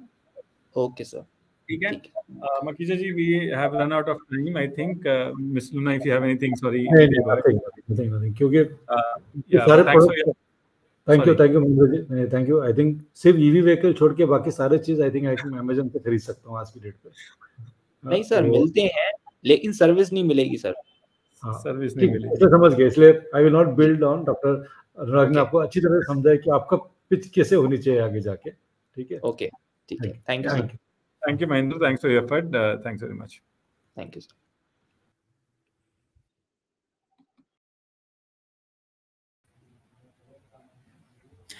Now we have the last team for today, Prod G from IIM Lucknow. Please go ahead with your pitch. Hi, this is Team Prod G, and we will be pitching for subscription-based cab booking model rather than current commission-based model. One day I was talking to my friend who is cab booking driver through Ola and Uber. He said, Ola and Uber are taking commission from every ride. If you ever want to book cab, just call me, don't use their apps. Also, if any ride gets late due to traffic, they also cut charge for that. And as a customer we also face several problems, that are, driver is taking too long to come, cab drivers cancelling rides for no reasons. So, whether it's cab driver or customer, we all want some solutions.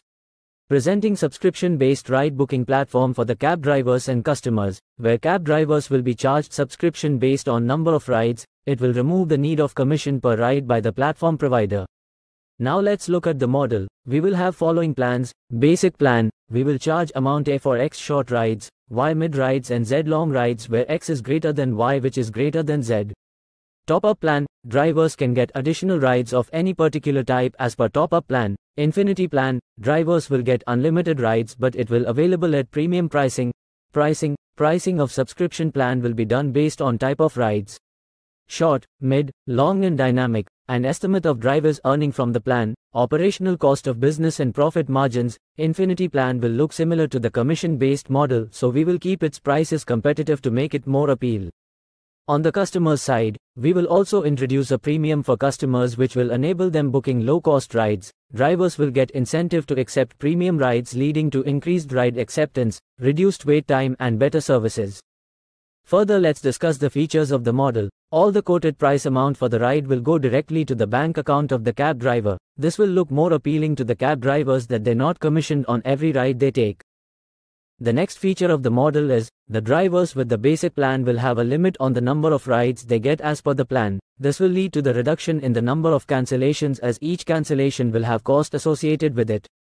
Questions that arise, while shifting to a subscription model, drivers still incur costs. What are the advantages of this model? We'll make sure drivers earn more with the subscription model by charging lower fees per ride than the commission-based model.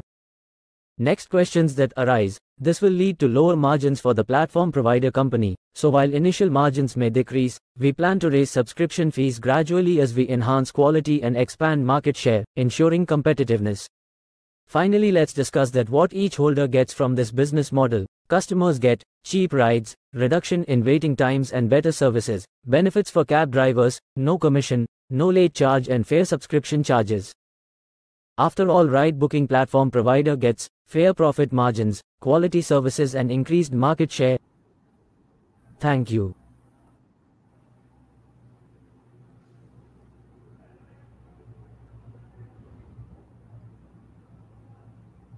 Yeah, am I audible?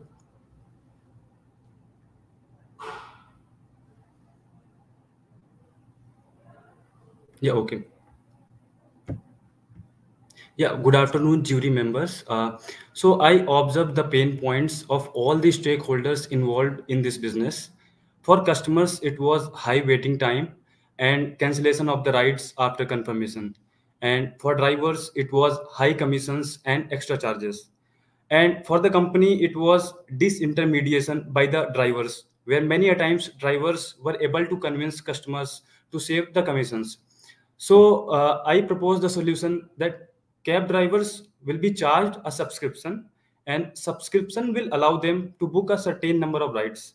It will remove the need of commission from every ride, but they obviously pay for the services as a subscription charge. And subscription charge per ride, if we calculate, will be much lower than the commission per ride. Now, to better help, I have taken one example, and currently these numbers are not real because I am in the ideation phase, but they are logically taken. So, if we charge a commission of say rupees 6,000, and a driver gets a certain number of rides based on the price of the rides. So, so here I have written 50 short rides, 50 mid-range rides, and 30 long rides. And now let's look how this model actually solves the business problems.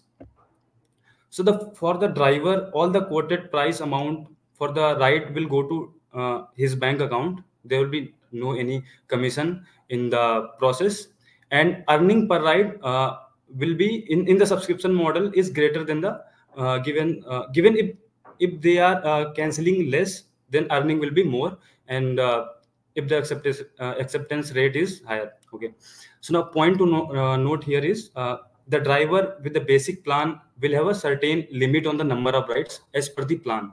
So now this will lead to the reduction in the number of cancellations, as each cancellation will have a cost associated with it. And for the company, I think there won't be any disintermediation, and they will have fair profit margins. And there comes a potential trade-off. And in my opinion, it's a good trade-off that we are getting here is, and the trade-off is if the ride acceptance rate is high, the quality of services will increase, but the company margins will decrease. So ideally, if a driver accepts all the rides without any cancellation, we will have the best possible services, but the margins will be higher for the drivers and lesser for us. And if the driver cancellation increases, which means the driver will get sort of rights and he has to renew his subscription, so the margins for us will increase. And I think the major challenge will be to convincing the customer segment to onboard on our platform, because we have very less things for customers. It is more of a problem solving for the company and for the drivers. But I think it will improve with the better services that after the model is implemented, that we can get those services. Thank you.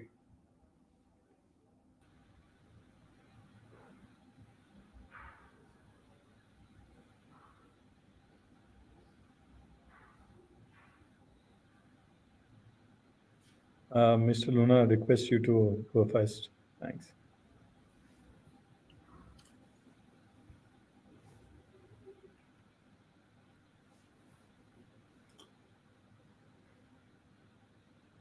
Prabhakar, why does a driver cancel?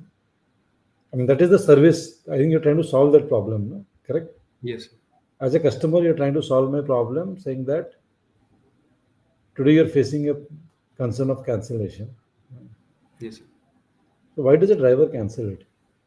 So there are multiple reasons, but there are multiple reasons which are obvious and which will happen in every business model that are I was talking to one of my friend who was a Ola driver. So he said his car is new, so he cannot drive in between the cities where there are chances that car can get scratched. And like that, if they think their profit margin is less, then also they cancel it. If the suppose yesterday only I was booking and ride cost was only 36 rupees, so nobody accepted. I have to go walk.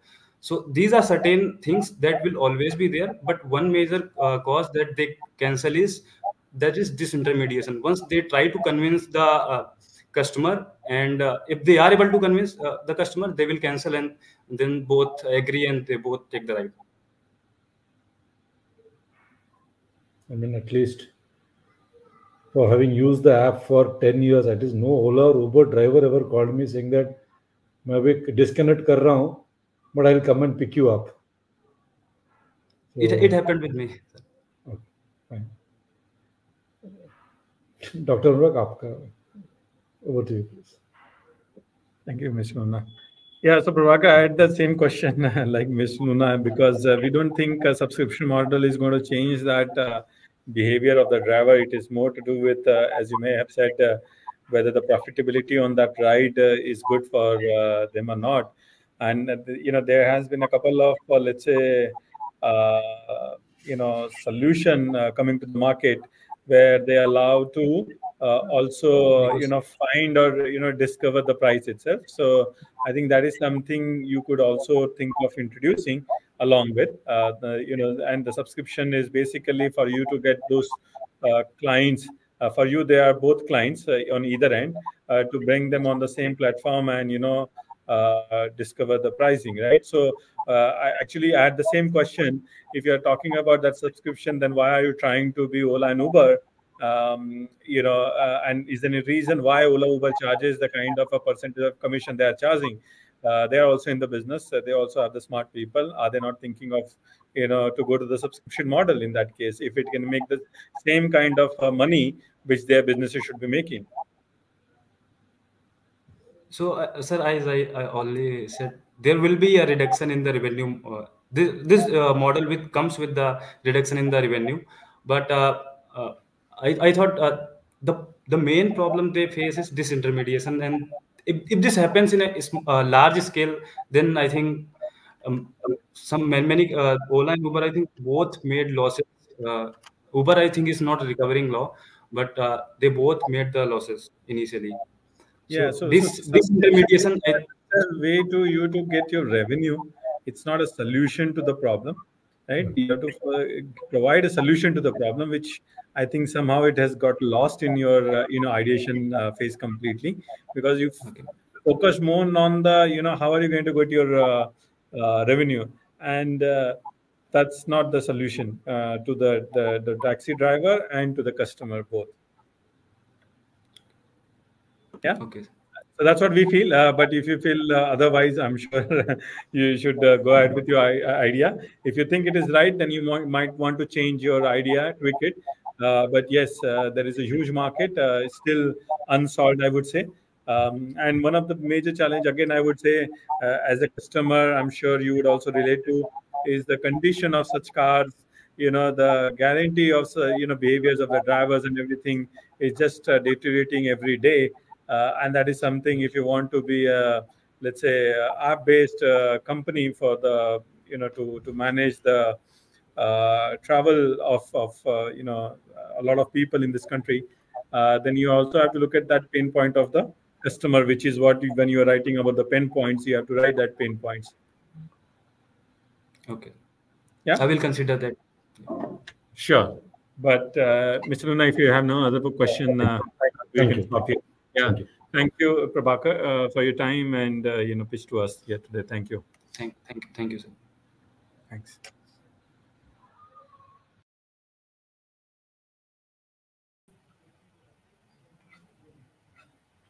Thanks, Prabhakar, and kudos to all the participating teams. The variety of innovative ideas showcased in this round is truly remarkable. Today's contest has heightened the bar with the promise to make the journey even more intense in the coming days to come. As you know, the winners of today's As you know, the winner of today's As you know, winner of today's elimination round will be stepping into the regional finale of TUP 9.0, where you will be battling against the winners of other elimination rounds. Now, to quell the curiosity as to the winner and runner-up for today's elimination round, the suspense will have to linger a little bit longer. Rest assured, the results of today's elimination round will be declared on our social media handles shortly. So keep those social media notifications active. As we conclude this round of competition, we would like to express our heartfelt appreciation to the jury for their insightful questions on each of the ideas presented today. We thank the audience and the team for making the interactive and exciting event with their futuristic ideas. All the best to everyone. You were amazing. Keep following us on social media handles and stay tuned for further updates. Stay abreast with all the exciting things going down on our social media platforms. We shall see you during the TUP 9 regional finale. Until then, take care and have a good day.